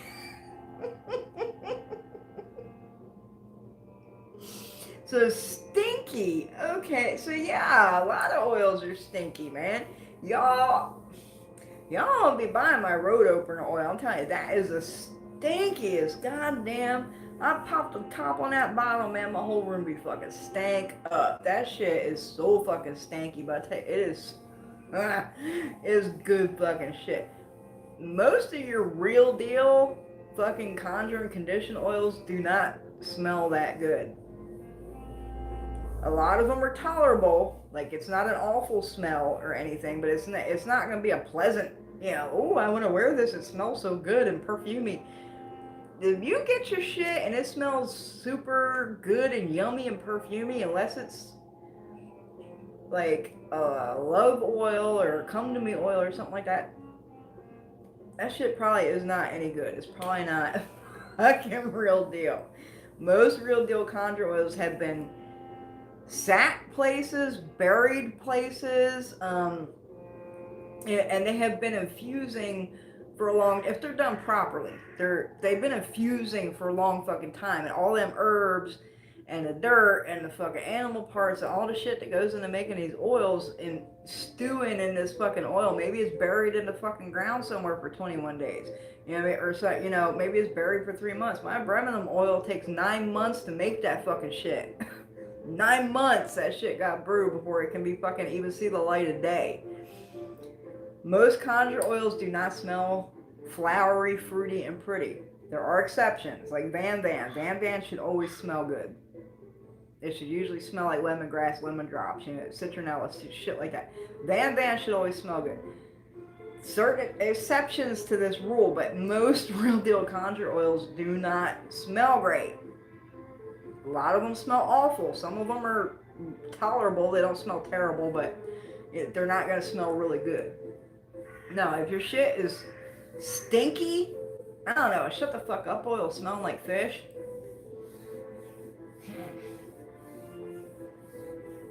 I can't even think of what somebody would put in, unless it's fish oil, which would like, kind of the same lines as slippery elm. It would like, I don't know, but why would they put fish oil in it when it's an oil in itself? That doesn't make sense either. I don't know. My shut the fuck up oil is not terribly stinky. It's not, a flowery, lovely, wonderful smell, but it's not a stanky smell. Hey, y'all, my road opener. Y'all want my fucking road opener oil, man. That shit stinks so bad. But it's fucking banging ass shit, I'm gonna tell you. In a sense of perception, dealing with masculine and feminine. Okay, so I answered that question. Freddy's Nightmares, Friday the 13th, Tales from the Dark Side, Tales from the Crypt. Yeah, Tales from the Crypt was alright. It was okay. But it definitely wasn't my. That would be the last on the list. in that order. Like, Wasp Nest, yeah. Damn, I'm far behind. Hoodoo voodoo pussy shit. I'm telling y'all. I'm telling y'all. There's literally, yo, go on Instagram, type in fucking voodoo pussy. There's this fucking hoodoo voodoo pussy fucking, and they're making voodoo douches and shit that you put, I'm like, what? You don't know what's in that shit? You don't know that the person made that shit? Probably didn't study their herbs, which we've been talking about all night. You don't know. Don't put that shit up. Just fucking don't do it. Y'all got me going, man, on this shit. That shit, it pisses me off so bad. Stop. Stop. Stop it. Shh. Came at the right time. Oh, see, we got the guy in here. The guy is spying on us. Granny and them was something else. Yeah, it sounds like it. Damn. I mail you nice dead things. Speaking of which, soon I will have something for you. Got something for me? Hey. I love getting packages from Cakewalk. They make everything. I'm like, oh my god, package from Cakewalk. Never know what's gonna be in it, and it's really good fucking shit. Really good fucking shit. I'm telling you, I ain't gonna say. I ain't gonna say, but it's good fucking shit. When cats bring you dead things, that's their way of saying, I love you. True, and they think you can't hunt, so they're trying to feed you. Bring you a little present. Here's some food, because you're a terrible hunter. Good one, Kelly. That is actually an interesting point. So ceremony has to be symbolic in our respect. So we have to set our personal wants and needs aside for that particular moment in time. Well, it actually depends what it's for. Right person is taking their time coming to me, but all the wrong ones showing up and then being kicked out. But there you go. I'm telling you, everything happens in divine timing. Y'all gotta have faith in this shit, man. Everything happens for a reason, and everything happens in divine timing.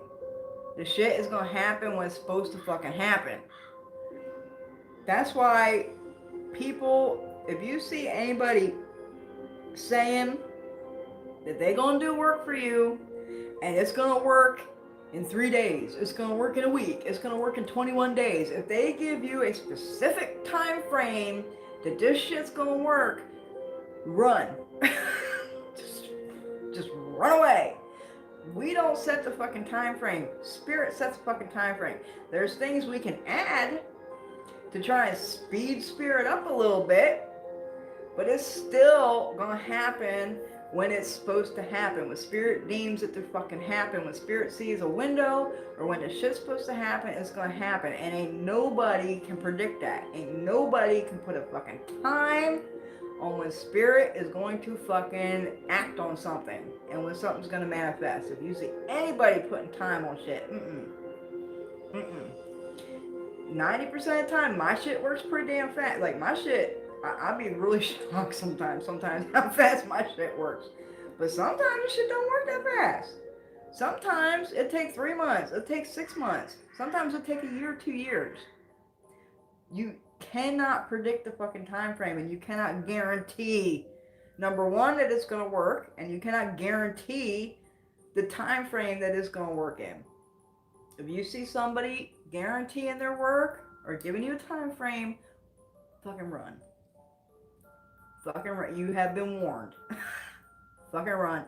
Nobody can fucking predict that shit. Nobody. Unless you're God, you ain't predicting that shit.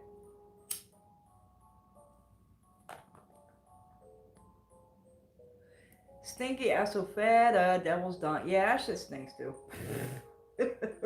Asofeta is pretty damn stinky. I'm trying to think if that's what they would put. I don't know, somebody might put that in a fucking Tapaboca oil. I wouldn't put it in a Tapaboca oil, but I could see, a novice or somebody who really didn't know what they was doing putting that in some Tapaboca oil. Shut the fuck up oil, sorry. I'll be speaking Spanish off and on, not realizing it. How you sell oils. Oh, wow, you sell oils. Absolutely. PrimitiveRootsConjure.com, y'all. I guess what I'm asking is not if it hinders working with energy, but can allow you to tune into certain frequencies and energies that are not really understood. Sometimes I feel like I become wise.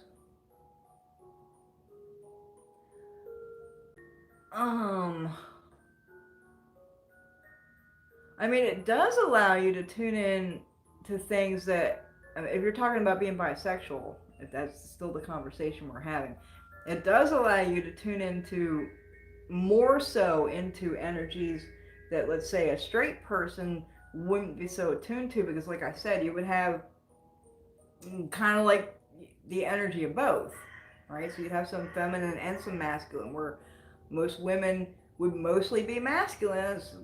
Some of us got some, or I mean feminine, some of us got some masculine in there. I'm very masculine. My husband be the first one to tell you, I'm very fucking masculine. My spirits yell at me all the time. In fact, they yell at me to be more feminine. Like, they want me wearing dresses a lot more than I do. They want me acting more feminine than I do. But yeah, that being bisexual could definitely allow you to access energy frequencies that a normal, what is the word? It's not homosexual. That word just slipped my fucking tongue for a minute. The normal, let's just say straight person, heterosexual, that's the word, heterosexual. The normal heterosexual person, I'm doing normal in air quotes, y'all, would be able to access, because most men are very masculine. Most men are trained from being a baby that their feelings are bad, that crying is bad, that doing anything feminine or feeling feelings is a bad thing. Most men are brought up that way as children. So they push off that feminine side of themselves, or any kind of feminine energy or tendency that they have. They push that off because they're trained by society that that's a bad thing. So a bisexual person would have more access to that feminine energy than a normal heterosexual person would have, because it's just the way we're brought up. Now me, I was never brought up to be feminine. I was a mountain girl. I run around barefoot. I was a tomboy. I never wore dresses except on like Easter or something. Yeah, I've always been like a tomboy, but I was brought up that way. I wasn't brought up to be ladylike and super feminine and stuff like that. So I got that both thing going on too, but it has nothing to do with my sexuality. It doesn't.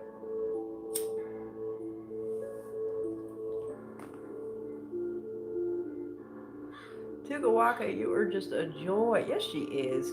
Y'all got, man, I'm telling you, she gonna come see me. I'm gonna get her ass drunk as fuck, and we're gonna do a live. Y'all gonna get a real show. To certain perceptions or energy that other people find not real, maybe even taboo. So yeah, people, especially in westernized civilization culture, all kinds of shit is fucking taboo, especially when it comes to fucking sexuality. But if you go back basically to any other country that's not westernized and like totally colonialized, there was always a space held for people that were transgender, transsexual, bisexual, homosexual. There was always a space held for them, and they were considered really special, really special people. A lot of them were given priesthoods and could do all kinds. They had a really special, unique place in their culture and their society. They still do in like India and stuff, and I think it's Samoa in New Zealand. Am I saying, is that Samoans? Am I wrong? I think it's Samoans. Or Somalians. I don't know, something like that. But I know there's a culture in New Zealand that holds a sacred space for people that are like that. And they're given a very elevated status in a society. Like they're really fucking special people.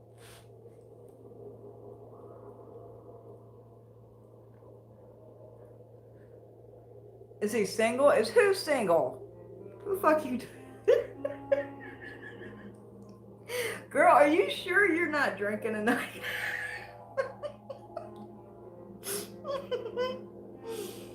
I'll have to get your shut up oil because I smelled the one I used forever. I don't know what it had, but it was gross like garbage with maybe a sardine and rotten cabbage or something. Ooh, that doesn't sound right at all.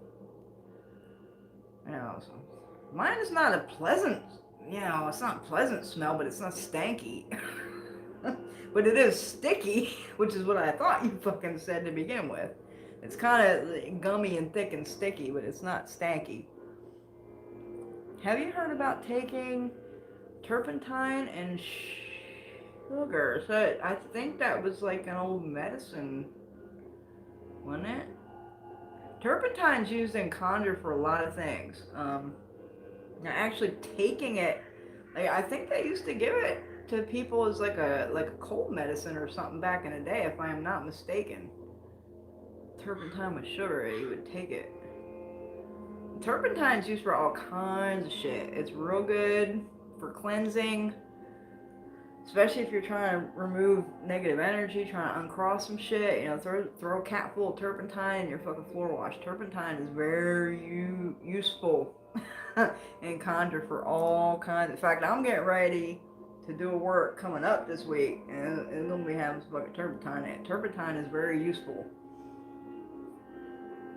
Don't mean to photobomb my girl's video, just here to rant. No, girl, you are entertaining the fuck out of us. You must first lose everything to get everything. I think I quoted that right. I've heard something similar. I've definitely heard something similar. I should probably go. Spirit's calling. Good night, KD. Thanks for joining us. Hey, Marlene. Finally. This live been running a long time. Marlene was in class. She went into class right when I started this video. Hey, Joyce. What if you're gay? So I think I answered that question. I'm in the broom closet and the bisexual closet.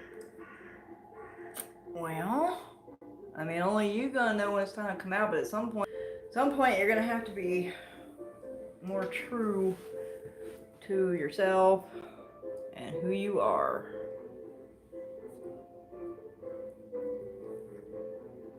Please give us notice of the live that you do with Tukawaka so I can make sure nothing and no one can interfere. Hey, ask her when she's gonna come visit, man.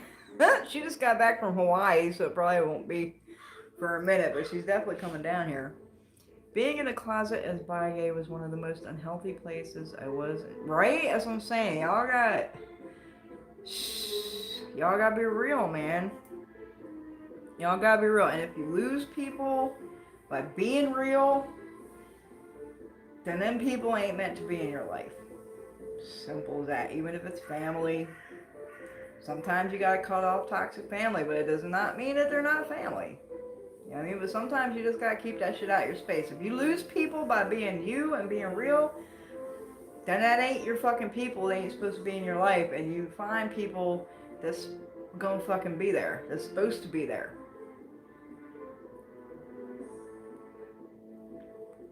I hope you'll get to experience what it's like outside. Not a fun place. Oh, the closet. Okay. I got a date tonight. I suck at Tukawaka. Oh my god, girl, you're mean. Y'all know that's my goddaughter. Oh gosh, you're mean as fuck. Oh, that's my fucking, y'all know she's mine. That was so mean. Question, what are the spirits of hoodoo and how do I work with them? I know that ancestors are venerated in hoodoo. So, like I said on the last live, and I've said it 100 times on videos, hoodoo, real hoodoo is Bible based, y'all. It is Catholic, it is Christian. So your spirits of hoodoo are going to be your saints. Your spell book for hoodoo is going to be your Bible. Y'all want to do hoodoo, you want to do shit the real way, you going to be doing this fucking Christian Catholic shit. Real deal, y'all. Exactly, you are entertaining and educational.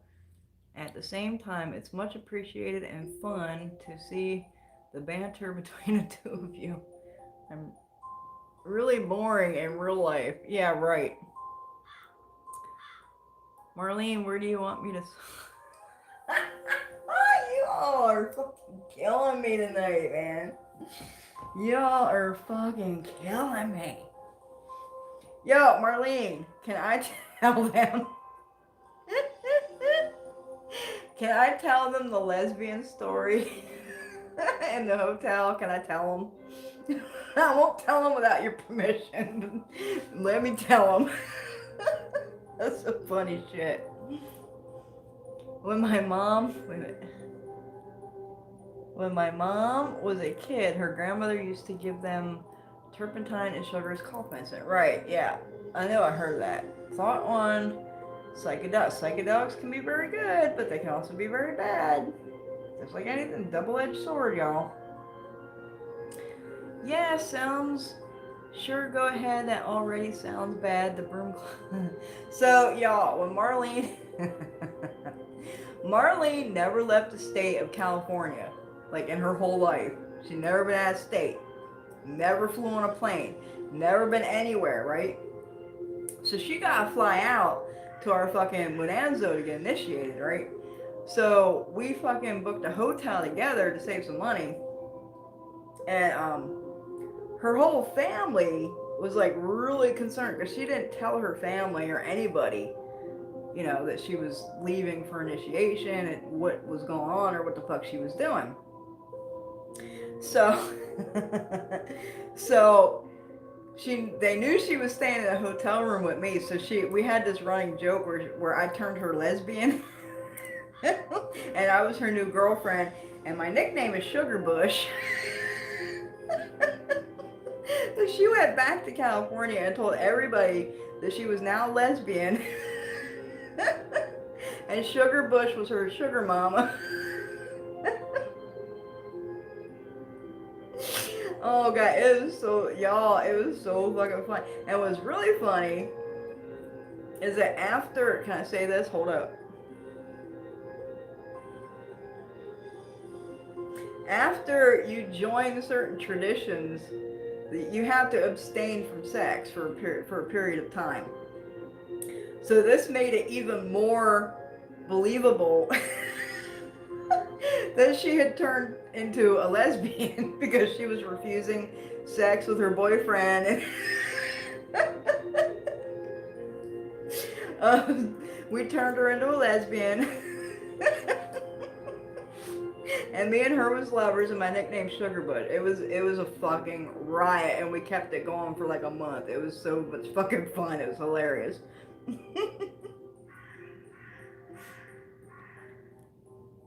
Can we just say Third Eye by Tool? Excellent fucking song. Sugarbutt, yep. I've heard of turpentine used for coughs. My nanny used it externally for joint pain. That's actually one thing that Tukawaka sent. Y'all, Tukawaka is so, man. She sent me a big ass bottle of real deal fucking turpentine, like straight out of the fucking tree, pure, real deal fucking shit, man. That shit is so good. I use it very sparingly. I still have a bunch of it left. I use that shit so sparingly because that shit is real deal fucking good shit. It ain't that shit you get at the store in a can. It's right out of the tap of the tree, fucking real deal, fucking turpentine shit. Yeah, turpentine's very good for all kinds of shit. They used to put sulfur in cough. Dude, they used to put fucking cocaine in cough medicine and fucking morphine and like all kind of heroin. They put all kinds of crazy shit in the medicines back in the fucking day, y'all. Coca-Cola, it was called Coca-Cola because it had fucking cocaine in it. It was called Coca-Cola. I can get more easy. Oh, good to know. Thank you. My family was happy to hear I wasn't a lesbian. Suddenly my being initiated was a relief. There was something about Maynard's music that is just right, dude. Maynard, y'all ain't get me started on fucking Maynard, man. Maynard, I think Maynard has the voice of a fucking angel. Like, y'all usually hear my playlist. I got the CD going tonight because my Bluetooth thing's fucking up. But y'all know I got a lot of Tool, a lot of Perfect Circle, a lot of Pussifer, all that shit on my fucking playlist that I usually play on live. Is fucking Maynard. Oh my god. He has the voice of, if an angel come down here and started fucking singing and shit, that is what it would fucking sound like. I'm in love with some fucking Maynard, y'all don't even know. I met his ass too. Like, seriously. There's something about, okay. Really, Tugawaka? That's a hoot and a holler. Tool is my Stranded on an Island band, the one band that you can choose out of all of them. Yep, absolutely. I constantly got, any playlist I'm playing, I got fucking some Tool or something on it somewhere. It's either Tool, Perfect Circle, Pussifer, any of his bands. Root Doctor loves my channel. we keep it real over here. Unedited, unfiltered, uncut, like a real deal shit over here. How many of y'all are doing your fucking 16 days in white? I want to know. Alosha's United. Alosha's, and you don't have to be an Aberratia or an Alosha to wear white for these 16 days and join the fucking cause. Initiation for peace and healing for the world. 16 days. Marlene said, I know you're in white. That's when I knew you were going to be my worker. That and Rob Zombie's cast on your old house. I still got all that shit, but it's in the hallway out here in the living room now. Deanna's in. Alright, y'all, we got 18 people. I'm at the bottom of the chat. I caught up. Any more questions? Any more questions? Rob Zombie is awesome. Yeah, I told y'all that. My husband knows Rob Zombie, right? No, not anymore, but he knew him back in the fucking day. He used to buy him coffee all the time when he was homeless. How do you feel about solitary versus tradition? I think it depends on the person. I really did. Now, I feel like any practitioner needs to have an elder. So I don't know about totally solitary, self-taught, this bullshit. I feel like anybody that's going to do this shit needs to have at least one elder. And it doesn't have to be in a tradition or anything else. What you're doing, like in Pow-wow, we don't have initiation and all that bullshit, but we do have the fucking elders that teach us how to do shit. And Pow-wow is funny because it's always been a male is an elder to a female. A male teaches a female, and a female always teaches a male. It would never be a female teaching a female and a male teaching a male. It always has to go male, female, female, male.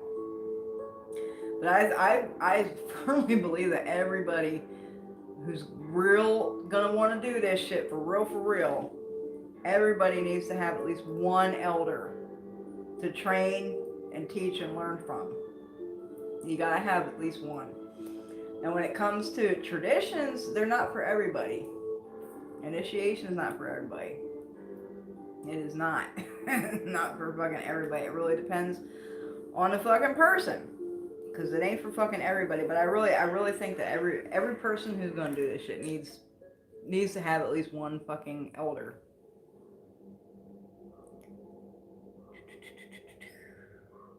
How do we find one in our area? So that's the trick to it, right? Honestly, you'd be really, really, really lucky to find one in your area. Many people have to travel a long fucking ways to get to their fucking elders.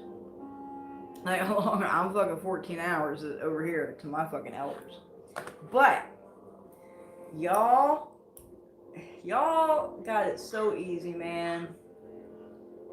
Y'all in this day and age got it so fucking easy, which is why it's so hard for me to comprehend how everything's getting so fucked up. Y'all got the internet. Y'all got fucking telephones. Y'all got video chats and, all this shit. Y'all got it so fucking easy. There should be no excuse for anybody not being able to find a fucking elder in this day and age. And as far as for finding one in your area, you're going to be really lucky if you find one. Almost everybody I know got to travel to their fucking elders. And that's, if you want it, you got to do it. How bad you want it? How bad you want it? You going to fucking do this shit. You going to travel if you want to fucking do this shit. It's not about convenience. That's the thing. This shit is not about being easy. It's not about convenience. It's not about any of that shit. It's about hard work and sacrifice. That's what this shit is fucking real deal about. Because without that shit, you ain't doing the growing, you ain't doing the transformation, you ain't doing the fucking healing. How bad you want it? What you gonna give to get it? What you gonna sacrifice for your fucking shit? That's what we're fucking talking about. This is real deal, y'all. Real deal. Have you ever heard of poke root? I love poke root. I don't know about poke root tincture. Poke root is very poisonous.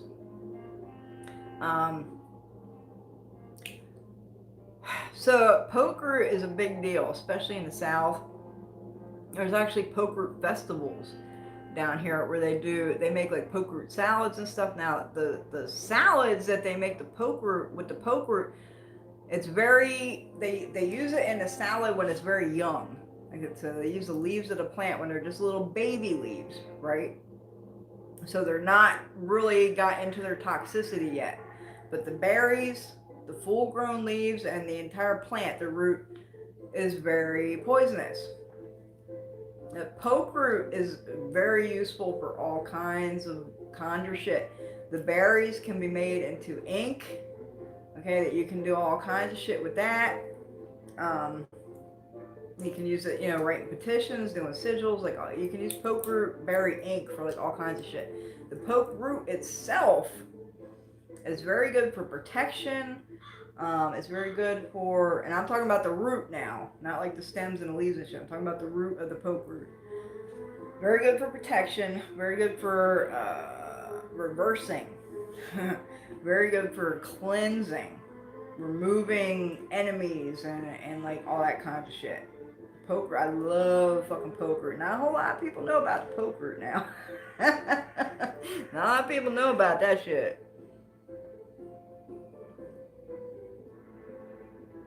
No, not without mentoring. I agree. I want an actual in-person training, and I'm working on getting that thick skin. You better get that thick skin. For real. Because real elders ain't gonna coddle y'all's asses. You ain't gonna get a participation trophy. Real deal elders are not gonna fucking coddle your ass. You fucking speak out of turn, you say the wrong thing, you say something stupid, you ask a dumb question, you can get smacked upside your fucking head. Real deal elders are not gonna coddle your fucking ass because it's not about being easy. This shit is called work for a fucking reason, because you gotta work for it. You gotta earn it. You gotta bleed for it. You gotta sacrifice for it. Y'all ain't ready for this real shit, man. People just don't even comprehend. Don't even fucking comprehend what what this real shit fucking is, man. Y'all gotta be ready. You really gotta be ready, and you really gotta want it to go through to be going through this shit for real. To be learning this shit, be doing this shit. Get a thick skin, absolutely. Shit, even I'm finding someone in your own area still won't be the right person, right? Had to fly across the country? Exactly. Exactly. Where I was living in Kansas City, I had a Munanzo 20 minutes away from me. Right there. There was a fucking Munanzo, there's a fucking Tata, there's like everything 20 minutes away from me. Fuck no. My ancestors blocked my ass. They was like, hell no, you ain't going to this house. And they sent me halfway across the fucking country to the right elder for me. That's the thing.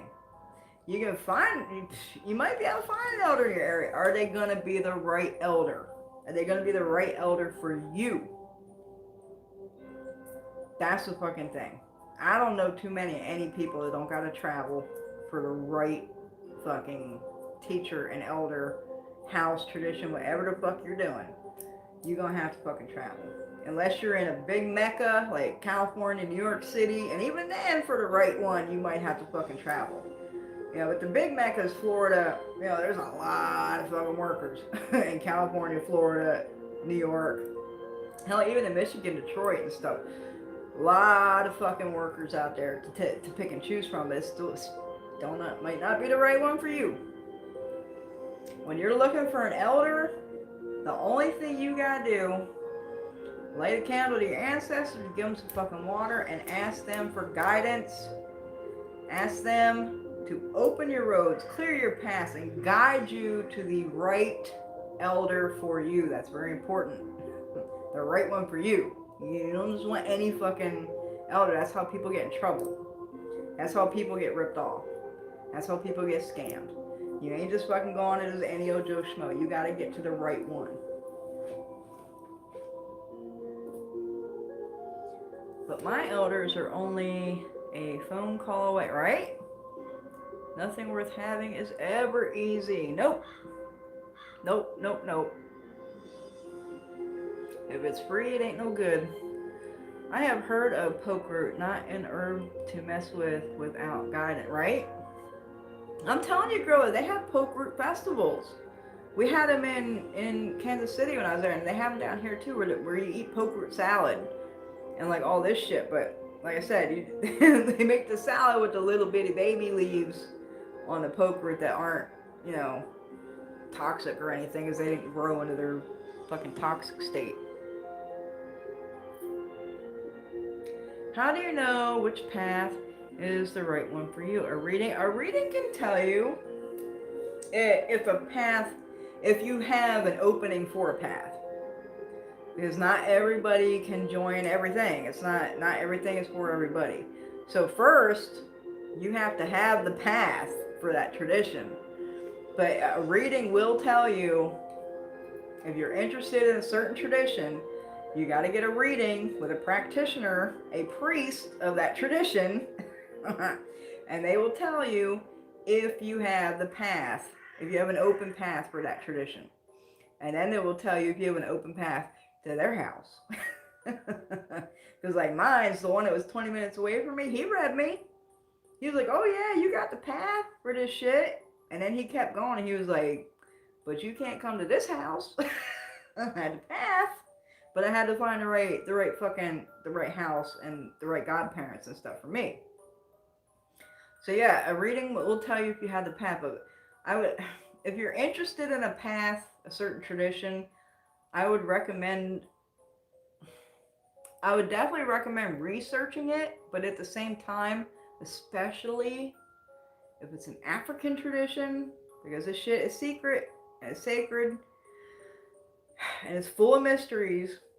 If it's an African tradition, take that shit with a grain of salt. Because 90% of what you're going to find on Google ain't right about any fucking African traditions.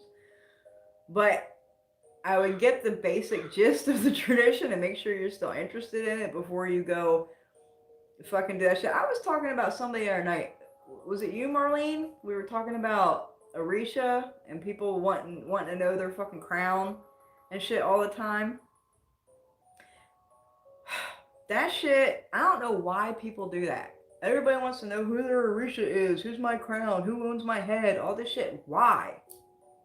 Why you want to know that? Why do you need to know that? What's that going to do for you? It's not going to do shit for you unless you're fucking initiated to have that knowledge. It's going to do you no good. Nothing at all. Because unless you're under a godparent, you can't do shit with that fucking Orisha. So knowing it does nothing for you. But there's a flip side to that coin. If you go hit the mat and you get read to find out who your fucking crowning Orisha is, that Orisha might snatch your ass up. They might snatch you and say, you're gonna fucking join, you're gonna crown right now. You're gonna fucking, they might snatch your ass up. They might put you flat on that fucking mat. No shit. And now you're obligated. Now, if you don't initiate, your life gonna be fucked up. Your shit gonna be fucked up. If that Orisha fucking snatches you up and says you need the fucking crown, your life gonna be fucked up till you fucking do it. So I never understood this, why people are always so concerned who their fucking crown are. When I went for my ceremony, when I got my leques and my guerreros and shit, you know, after the ceremony, readings were being done to find out your fucking head. And I sat there for a while. And my padrino's sitting there like, you want to get this reading? And I was sitting there like, man, I don't know if Now my god brothers and my god sisters, they was all like, oh yeah, I want the reading, I want to know. My padrino's sitting there like, man, are you sure you want to fucking do this? Because he thought for sure I was going to be snatched up. He thought for sure I was going to be made the crown. But it wound up not being me. It was my fucking god brother. And I was like, yes. My god brother got smashed to that fucking mat, dude. Flat on his stomach, facing the fucking ground. Oh, she snatched his ass up, said, give me my son now. Like, he... and his shit is fucked up. Because he still ain't fucking crowned yet. And his life is fucked up. I'm telling y'all, this shit ain't no fucking joke. And there ain't no point in having that kind of knowledge, because you can't do anything with it unless you're under the tutelage of an Elay and a godparent, right? You can't do nothing with it, so what's the point of fucking knowing? And it could obligate you. It could obligate you to do it, and if you don't do it, your shit gonna be fucked up. Fucked up. Definitely you have to do one drop only. Even that is dangerous. If anyone is interested, please do your reading. Research! Mama Spirit Tree was talking about poke salad today. Really, I missed that line. Okay, cool. I'm scheduled for a reading. Yes, you are, but your reading was on something else. Do one question. You want to get all kinds of shit. You gotta do an investigation, girl. The herbalist I'm working on. Plus, I couldn't tell you. If you're talking about wanting to know if you got a path for one of my traditions, I gotta send you to my padrino. That ain't for me to fucking read on. That's not my place. I stay in my lane. If you want to know, our ile is palo and it's lukumi. If you want to know if you got something for one of these traditions and you want it read for my house, I gotta send you to my fucking padrino. I can't do that shit.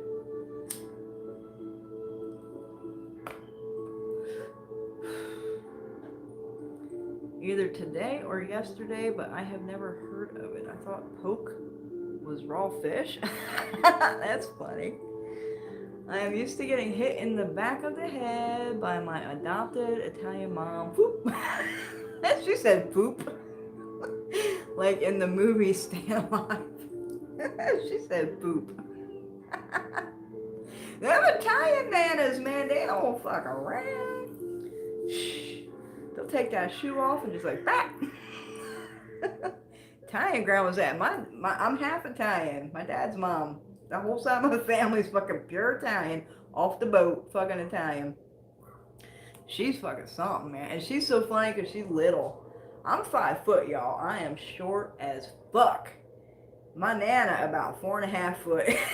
She's shorter than me. She is a little old lady. Oh, she's wicked and wild as fuck, man. Them Italian grandmas don't play. What kind of reading would you suggest to learn who my ancestral guidance is? So I would recommend an ancestral investigation. My house specializes in ancestral investigations. And I know, like, it seems like everybody's doing this shit. I'm going to tell you what, my house was the first one doing this shit. My padrino started this shit like 12 years ago on the fucking podcast about the ancestors. Nobody was talking about ancestral readings, working with ancestors, or any of this shit till my fucking padrino came out with that shit. My house is the original ancestral healing. That's my padrino, ancestral healing. He's the one that started this shit. You want an ancestral investigation, I send you my fucking padrino. But that's where you gotta go if you wanna. I give you all kinds of shit on your ancestors.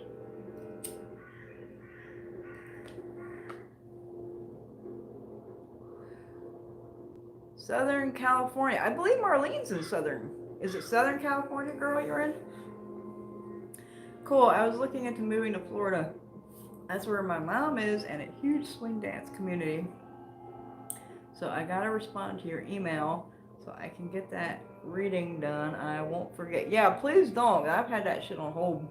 I like sent you 3 emails and a message through the store, and I'm just like, okay.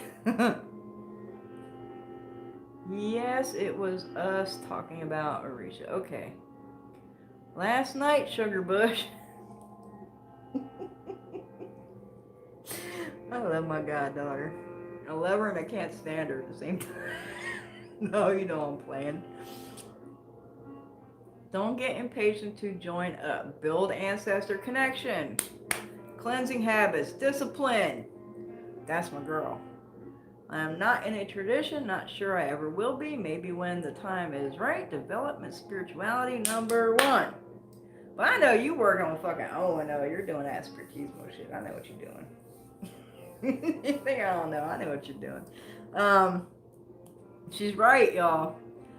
Ancestors are number fucking 1. They are your foundation. That is your base that you're going to build everything else off of. And you want to start in any of this shit. You want to start in hoodoo. You want to start in any ATRs. You want to start in fucking goddamn anything. You want to start in any fucking work. You start with them fucking ancestors. That is where you start.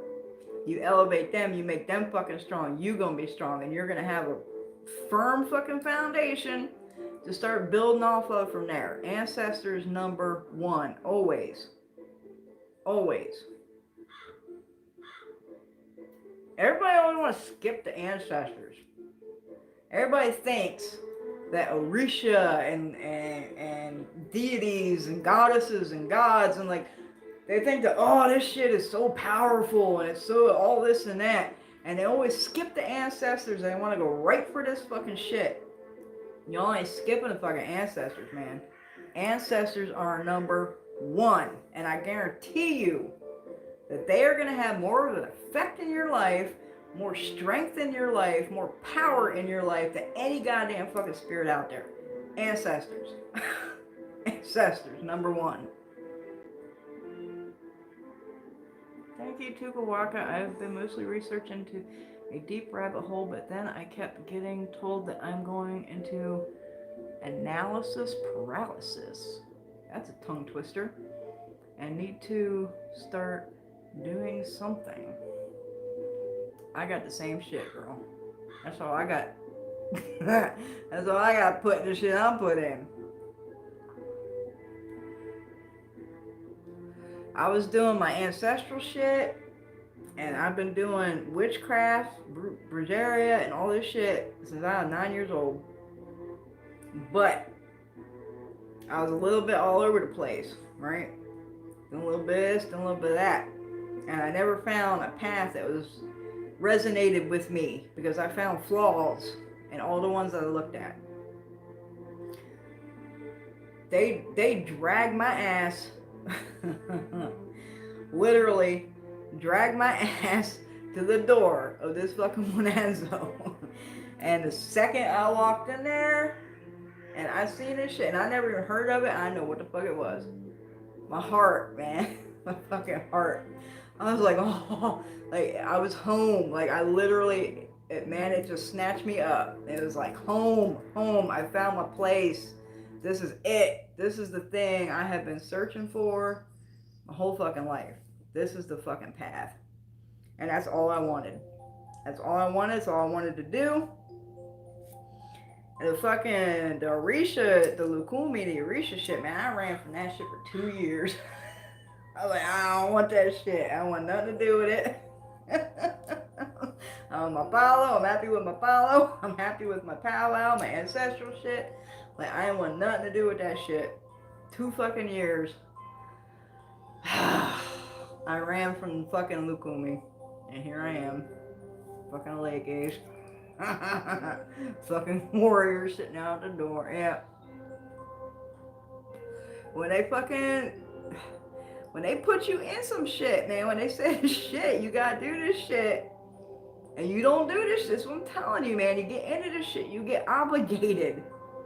You get fucking obligated. If you don't do what the fuck they're telling you to do, your shit gonna be fucked up until you do it. Trust me, y'all, please. I have experience. Please trust me. You start getting in this shit, you're gonna get obligated. And if you don't fucking listen, your life gonna go to shit. Fucking trust me. Please trust me. I didn't want to sit on that fucking mat, man. I didn't want to sit on that mat. I didn't want to know who my fucking crown was. I didn't want nothing to do with none of that shit. Didn't want to fucking do it. But then I was there. I already got my leggings. I got my fucking ceremonies. I got my fucking guerreros at the fucking door and shit. I was like, if I fucking went this far, I might as well sit on the fucking mat. Fuck it. I am so glad I wasn't called to crown, y'all. I am so fucking glad that I am not being called to fucking be a priest in this tradition. That's the thing too, y'all. Not everybody is a fucking priest. People don't understand this. When you join ATRs, the priests are far and few between, man. Most people are just like I think I said it on my last live. You go to church, man, there's one priest. And everybody else in there is just a practitioner of the religion, right? They're not priests. There's one priest. Being a priest in the traditions is far and few fucking between. And not everybody's gonna be a fucking priest. Not everybody's fucking called to it, right? I was so glad I wasn't called to crown, and I better shut my mouth. I'm serious, y'all. I was like, whew. I don't have to be a priest in this one. I don't gotta do this shit. Thank you. I am grateful. I'm gonna shut my mouth. Seriously. Thank you. I gotta shut up. They're gonna be like, oh yeah? Oh really? Watch this. Development, spirituality is number one. Everyone's path is different, and development journey is about personal growth. There you go. Everything ain't meant for everybody. Bye, Kylie. Good night. I'm SoCal, Palm Springs, Coachella. You in Hell's Kitchen. I'm in South Central Los Angeles. Damn, y'all. So I'm telling you. There's so many people in California, Florida, New York. Michigan, Detroit area got a lot of people too. I have no idea why people vacation here. I have my ancestor altar with rum, water, oranges, and coffee without doing anything for a couple months. I figured my ancestors would lead me to the next step, but I haven't done any spells calling them because I don't feel knowledgeable yet. So you don't do spells to call your ancestors. Mm-mm. Wipe that mentality out of the head.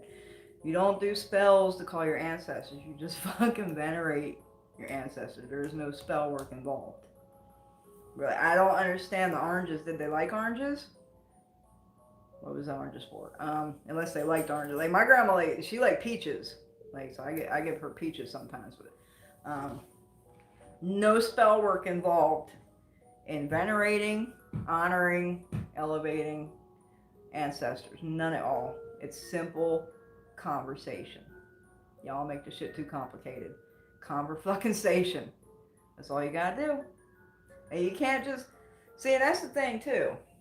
And I've said this repeatedly over the years. Y'all cannot start with your ancestors and then stop.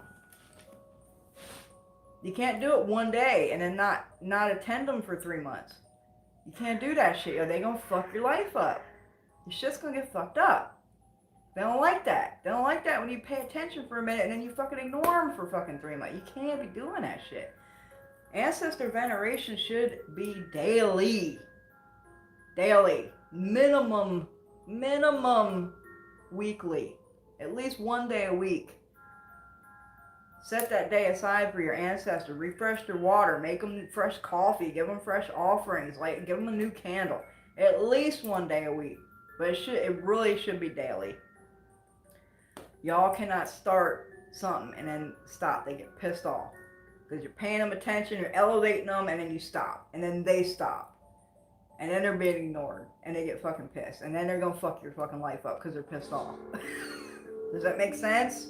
Y'all understand? I hope I'm being clear here. They're going to fuck your shit up. You cannot start and stop. But really, it's just conversation. It's not ritualized. There's no spell works. There's no ceremonies. And none of that shit for fucking ancestors. Unless you're dealing with Egun, but that's a totally different fucking thing. When you're dealing with your fucking ancestors, just have a conversation. Sit down at that fucking table, pop a fucking chair down, sit your butt down at that fucking table and have a conversation. Just like they sitting right there across that table from you. Have a cup of coffee with them. In the morning, when you get your coffee, go sit at your fucking ancestor table and drink your cup of coffee and have a conversation. Thank them first. Always thank them for the blessings you have. Show gratefulness. Show gratitude. Because you're alive. You have a roof over your head. You have food in your stomach. You have tons of things to be grateful for. Be grateful for waking up. Be grateful for your health. Give them praise and thanks for that. Because without them, you wouldn't fucking be here. You wouldn't be born. You wouldn't be alive. You wouldn't have the blood you have. You wouldn't have the DNA you have. Thank them every day. Once you build that relationship through conversation, then maybe you can start asking for some shit. You can have a conversation. Be like, hey, my fucking power bill is due and I ain't got no money for it, man. It sucks. Vent to them. Tell them what's wrong in your fucking life. Be like, man, this is fucked up. This is going on. That's going on. What do you think? What do you think? What should I do? Guide me. Give me some clarity. Give me some insight. You know? Protection. Ask them to protect your ass. Protect me from people that are bad for me, from negative influences, from negative spirits, from negative energies, negative attachments. Protect me. Shield me. Guard me. Just have a fucking conversation. Y'all make the shit so complicated. That's your blood. That's your family. Just like they're sitting right there. Right there. You sitting across the table having a conversation, a cup of coffee with grandma, and just telling her about your fucking life and your fucking day. Have a conversation. It is not hard. It really isn't. Don't complicate it. Simple is better. Simple is always better. Simpler something is, the better it's gonna work. My first altar was for my grandma. I sit with her, drink coffee, and smoke cigarettes. There you go. She got it. Akron, Ohio. I have driven through Akron so many times. People think being a spiritual leader is about power. It is about burden of service. It is hard as fuck. Can't speak for tradition, but I have known leaders and practices, and it is a hard road. Absolutely. Girl, you are nailing the shit tonight. You are on fire. Girl is on fire. She's on fire. She got that shit tonight, man. Absolutely. Absolutely, girl. It is such a fucking burden. Shh. I'm telling you. Because if you ain't doing what you're supposed to be doing, man, if you don't do what you're supposed to do, if you don't do what they tell you to do, they're gonna fuck your life up. They're gonna fuck your shit up. I'm telling y'all. Diana likes to do it daily. Absolutely. It's not hard to light a candle for your ancestors and say good morning and good night. Every day. Thank them for the day, good and bad. Marlene is out. Gonna get some ass. Oh, girl. You heal yourself and your ancestors first, then you heal others. How do you expect to heal anybody if you ain't healed?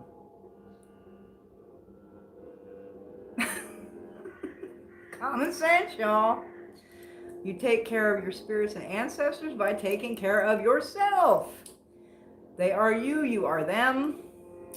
It is a proportional relationship. The Boveda is your world, your spirits and yourself. You know that big glass in the middle of the Boveda? I don't know if y'all are familiar with Bovedas, but it's usually a white table. And there's usually 7 to 9 small glasses, and then there's a big glass in the middle. I'm sure a lot of you know what I'm talking about. That big glass in the middle, that represents you. Them glasses you put on your ancestors' altar with water, that represents you. Your state of mind. Your fucking mind, your clarity, your spirit. That's you represented on that table. If that shit gets cloudy, if it gets murky, if it gets bubbles in it, any kind of fucking shit, that's speaking on your fucking state of mind. On what the fuck you're fucking going through. Always watch your water glasses, y'all. Always watch your fucking water glasses. Especially on the Boveda and the ancestor altar. But anywhere else too, because that'll tell you, water glasses will tell you so much about what's going on with the spirits that you're fucking working with. It really will. If the shit clouds up super fast, somebody is displeased with something. And you better figure out what the fuck it is. Or something, there's like cloudiness. There's messages not getting through. Your head isn't fucking clear. You're fucking clouded. You ain't seeing shit right. You don't have clarity. Like, all kinds of shit goes on with the fucking water. Just bubbles in it, that fucking means something. Oh, this shit means something. Pay attention. A lot of this shit is paying attention. A lot of this shit is paying attention. Pay attention to what's around you, what the fuck's going on, and what things are doing.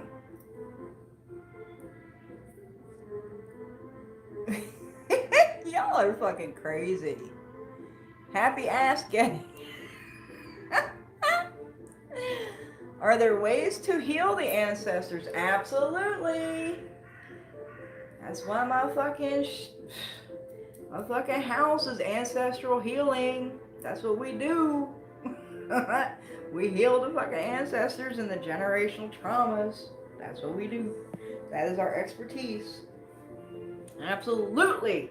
There are ways to heal the ancestors, and it is the most sacred and important work that anybody could be fucking doing. Y'all out here fucking around with these fucking jars and these fucking candles and all this fucking shit.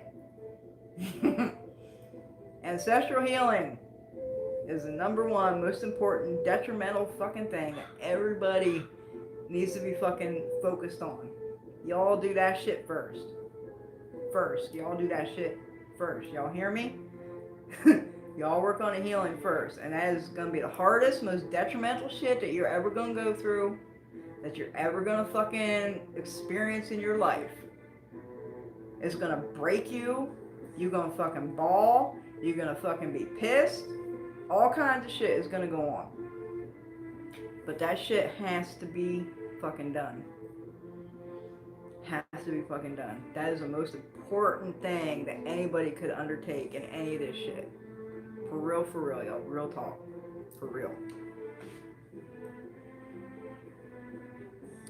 I should research the evaporation rate of vodka compared to rum. It's totally different, or should it be the same because the rum goes down like crazy, but the vodka pretty much stays the same? It's funny. No, all alcohol.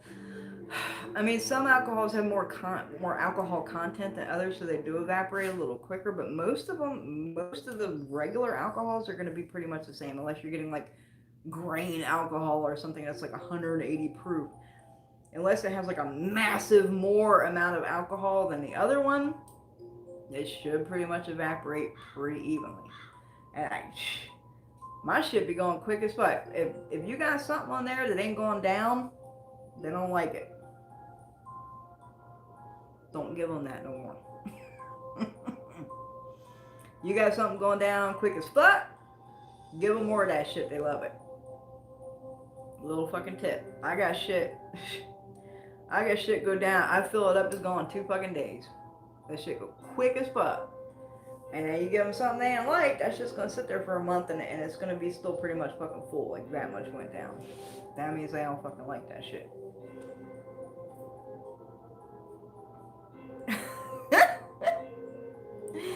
Girl, y'all are terrible. Y'all. Cool, my water is clear. I was scared for a second. Dude, Marlene and y'all are fucking crazy. Need to do some court case work. Where should I begin? Man. You begin by coming over here and getting a reading. And let me do that shit for you because we ain't lost yet.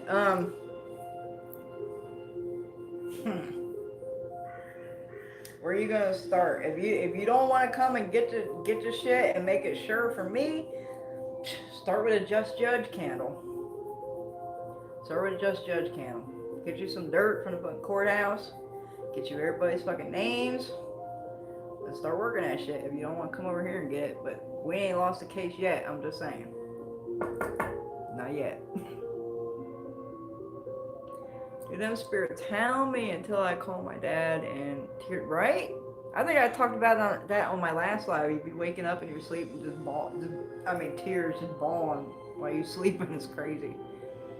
I got it. Ancestral work. Tell me where to begin. Water. I go white candle.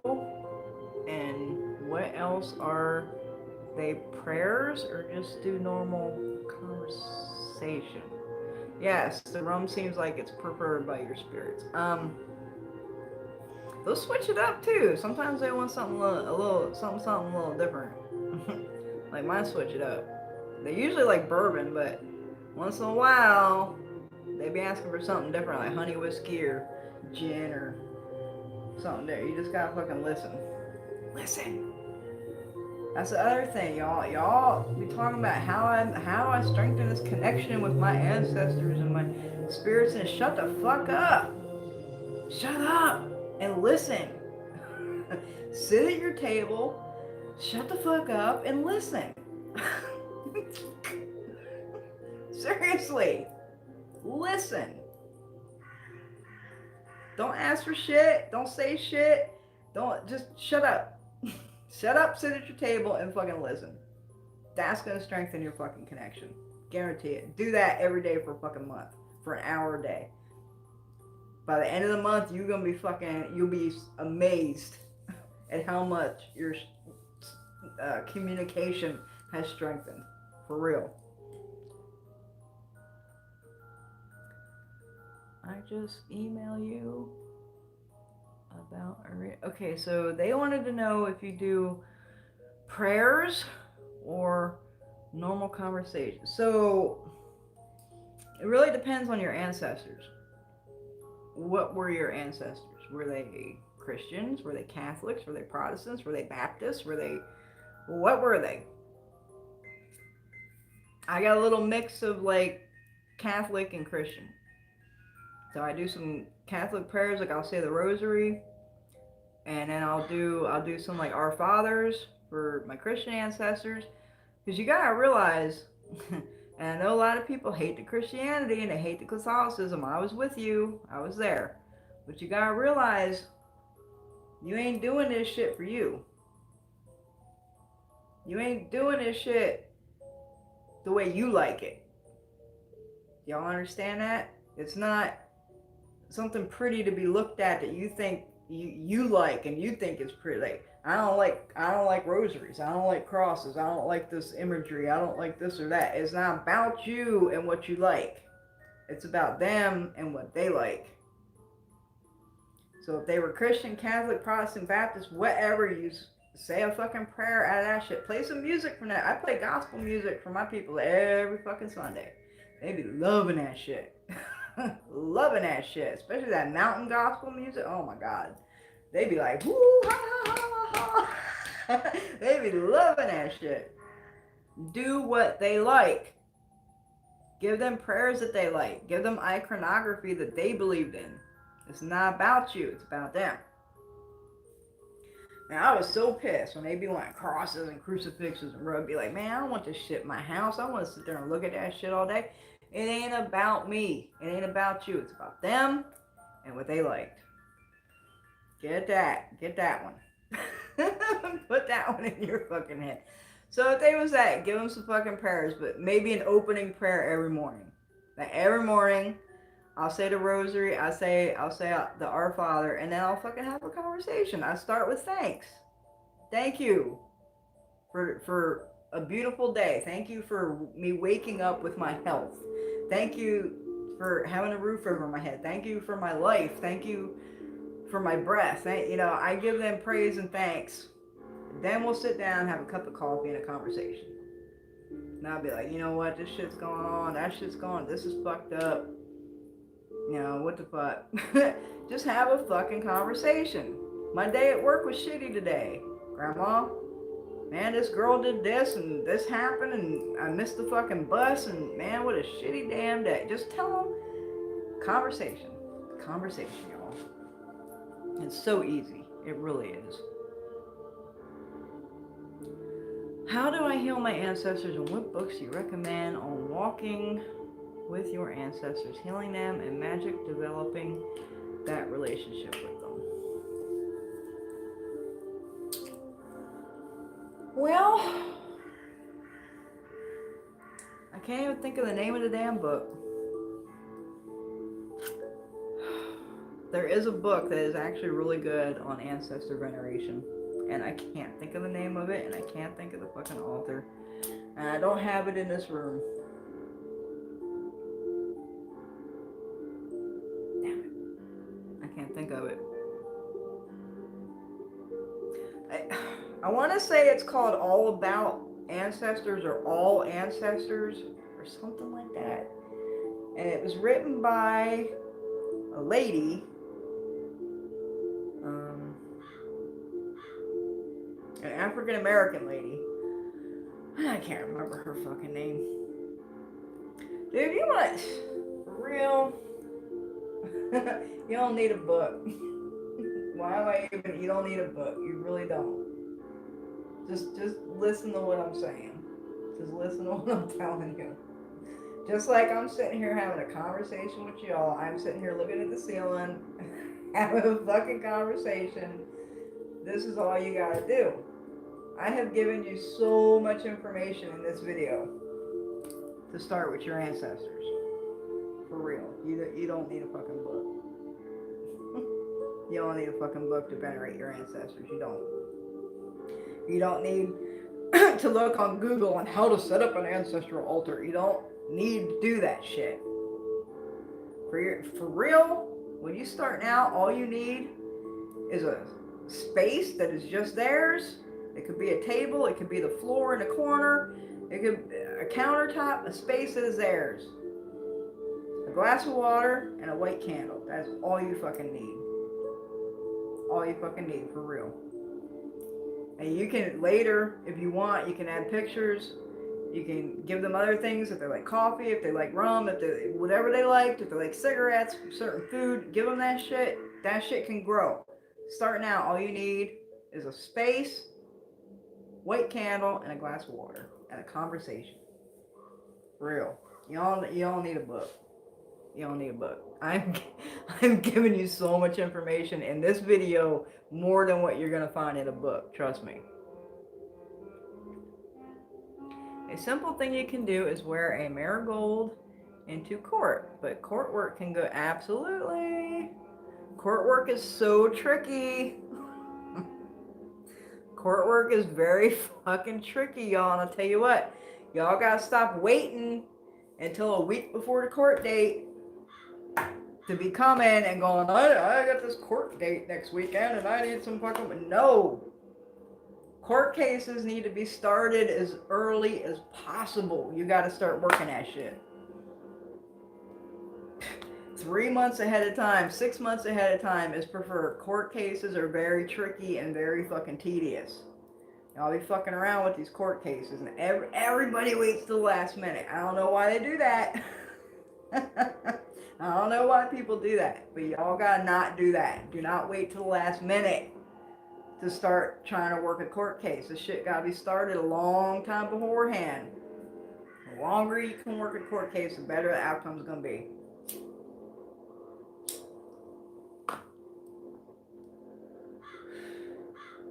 She says, shut the fuck up. Mixed with Catholic and Pentecostal. There you go. You're gonna say the fucking rosary, and I don't know what the fuck Pentecostals do. Pentecostal?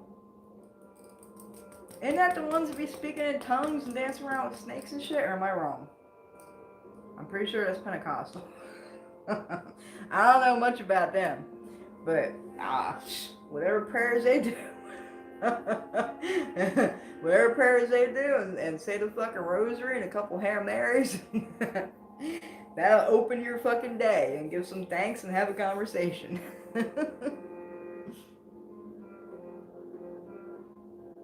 Good night, Billy Pitts. Thank you for sharing knowledge with us tonight. I hope everyone has a great night. You have a great night too. My prayers include, I call my guides and ancestors, those known and unknown, very important. I ask you to come forward for my highest good. I am thankful for this life, your protection and guidance. Always give thanks first. Good girl. Owen's teaching you good. Of course he would. I did Thanksgiving dinner this year. I'm cooking chitlins for Christmas. This was my grandma's favorite time of the year. I'm doing it to honor her. See, and that's special too. You got it, girl. You got it. That shit is so fucking special. I tell you what, man, Thanksgiving rolled around, ancestors got that first plate. In fact, I just took that plate away tonight. That plate's been there for a fucking week. I just dumped it tonight because it's starting to get a little moldy.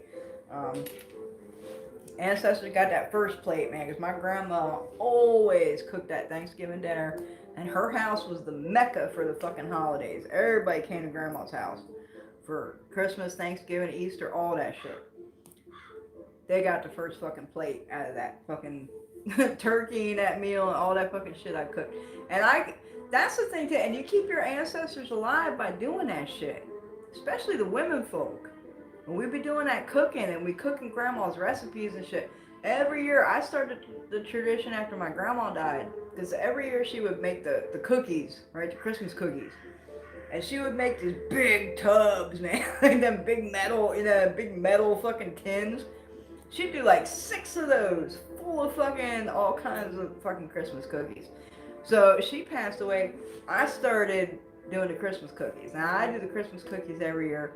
And I always make sure that I don't care how much it costs, I'm gonna priority mail my grandpa a big box of fucking Christmas cookies. Every fucking year, I gotta send his ass a big box of fucking Christmas cookies. I usually send some to my mom and a couple other people in the family too. That's my thing, and that's my keeping my grandma alive. Because that was her shit, cooking the cookies every year. Yeah, I mean, That's what I'm saying, y'all. We are them, they are us. We keep them alive just by being alive, just by holding on to our family traditions and doing the things that they taught us and using their recipes and, you know, the little stories that they would tell us and even their superstitions and, you know, all that shit keeps them alive in us.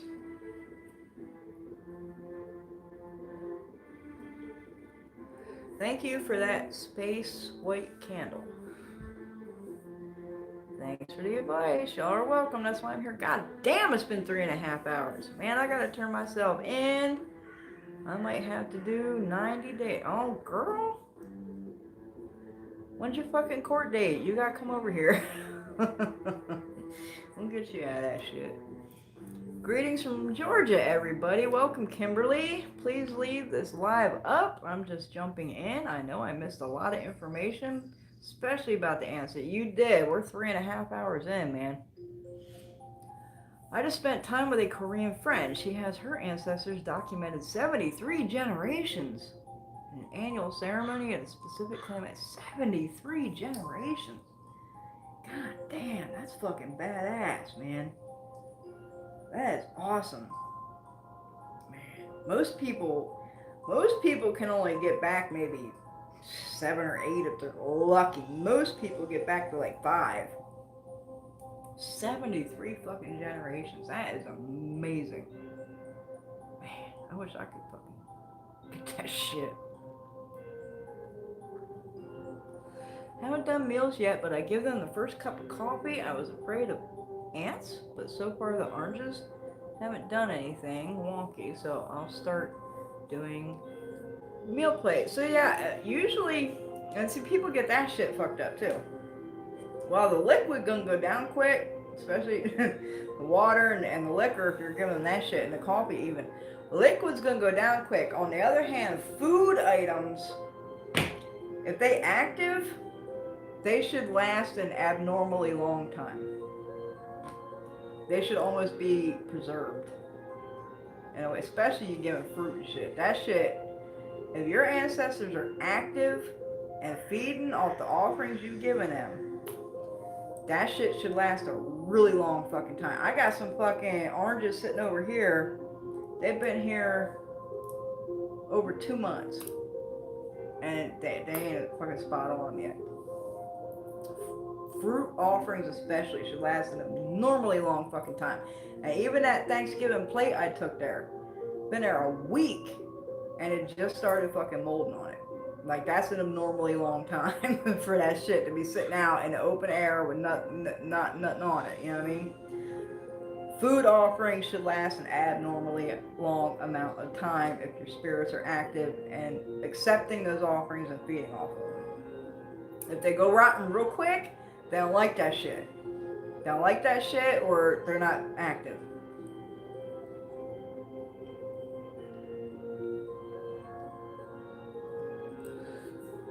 I know I had chores to do, and the time just flew by. This was so much fun. Well, thank you. I missed court. I've been fucking... Oh, you missed your date? Oh, girl. Girl. That ain't no good. What do you think about the DNA testing? I think it's very useful. I'm gonna get mine done. I keep saying I'm gonna do it. I am gonna do it one of these fucking days. It can be very useful, but from what I've read, it can also be very misleading. Like, I've read a lot of them not being correct. So I'm kind of on the fence about it.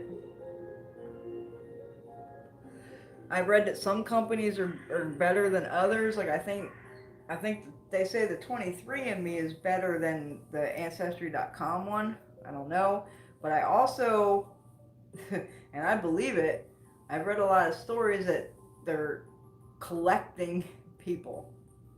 They're collecting your fucking DNA and shit and putting it in a fucking storage database and all this shit, like mapping out your fucking shit, and I don't like that idea. But I am gonna get it done. I am gonna get it done. You gotta pick the right company. I think that's the trick.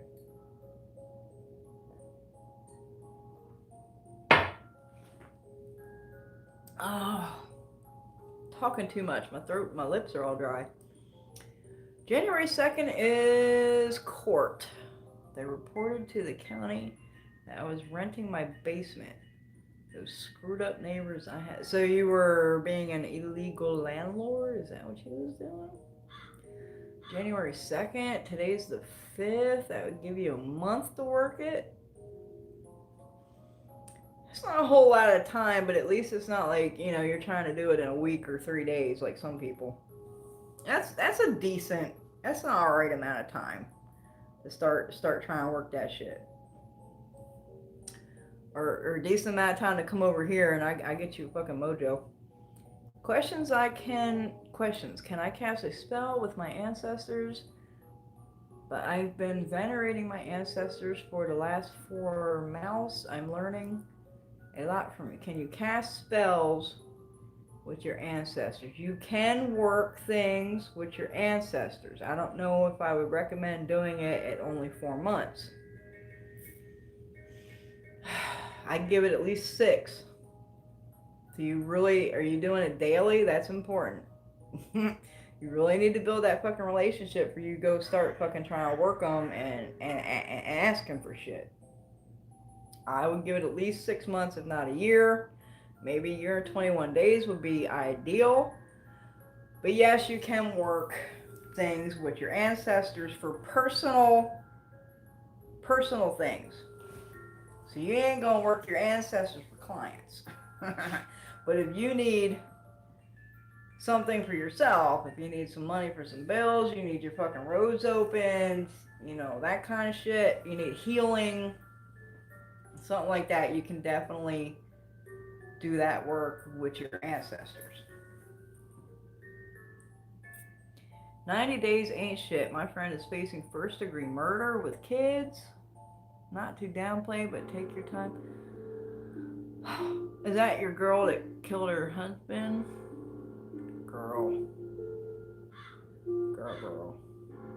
Cool, the oranges go a long time to where I feel like I don't need to take them away. There you go. In fact, the best ones, man, they'll just dry up inside. They'll just dry up inside and be like a hollow skin of the fucking fruit you left there. They just suck it. And it don't look like a blemish on the outside, but inside it's going to be all dried up and fucking gone. They calling you to fix your life? Be real, you fucking up. Fix your course in life. Who the hell are you talking to, girl?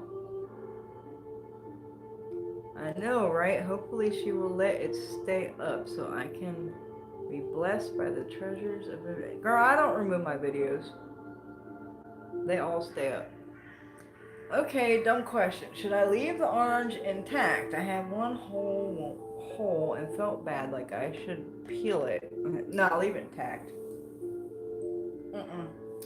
Leave it intact. Unless you're gonna make a lamp out of it and offer that to them, leave it intact.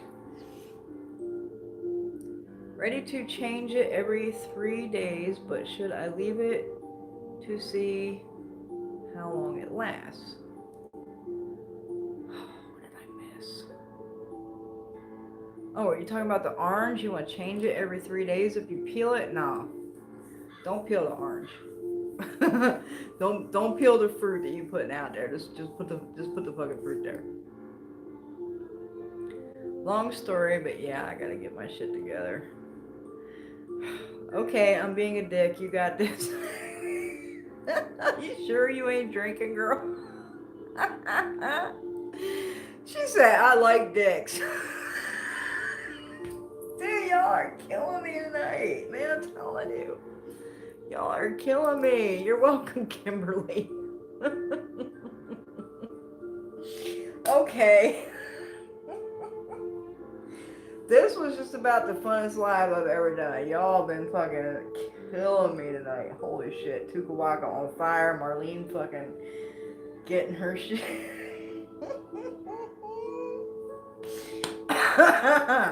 Y'all killing me.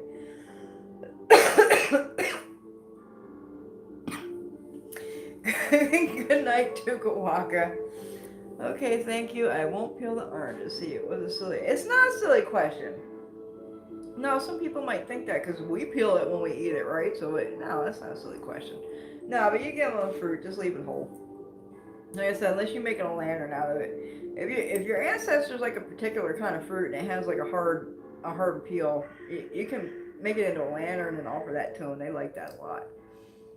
Yes, this was awesome. Thank you, and the guest stars too. One of these days, we're gonna get their asses over here. We're gonna do this shit together. Okay, so recap. The community prosperity light setting is going off this Saturday, so you got one more day to get in on that fucking light setting to start your new year off right. The shop is primitiverootsconjure.com. Follow me on Facebook at Primitive Roots Appalachian Conjure. God damn, I didn't even get my orders together yet. What fucking time is it? 12:30. And follow me on Instagram at Primitive Roots Conjure. I am so glad y'all are entertaining me tonight as much as I was entertaining you. Let's join Aloysius United and wear our whites. Wear our whites to the 16th and pray for world peace and healing. I pray that all your ancestors have all the necessary elevation and light that they need, and that everybody be blessed on their path. Thank you all. Like, subscribe, and share. And I should see you all next week. Good night.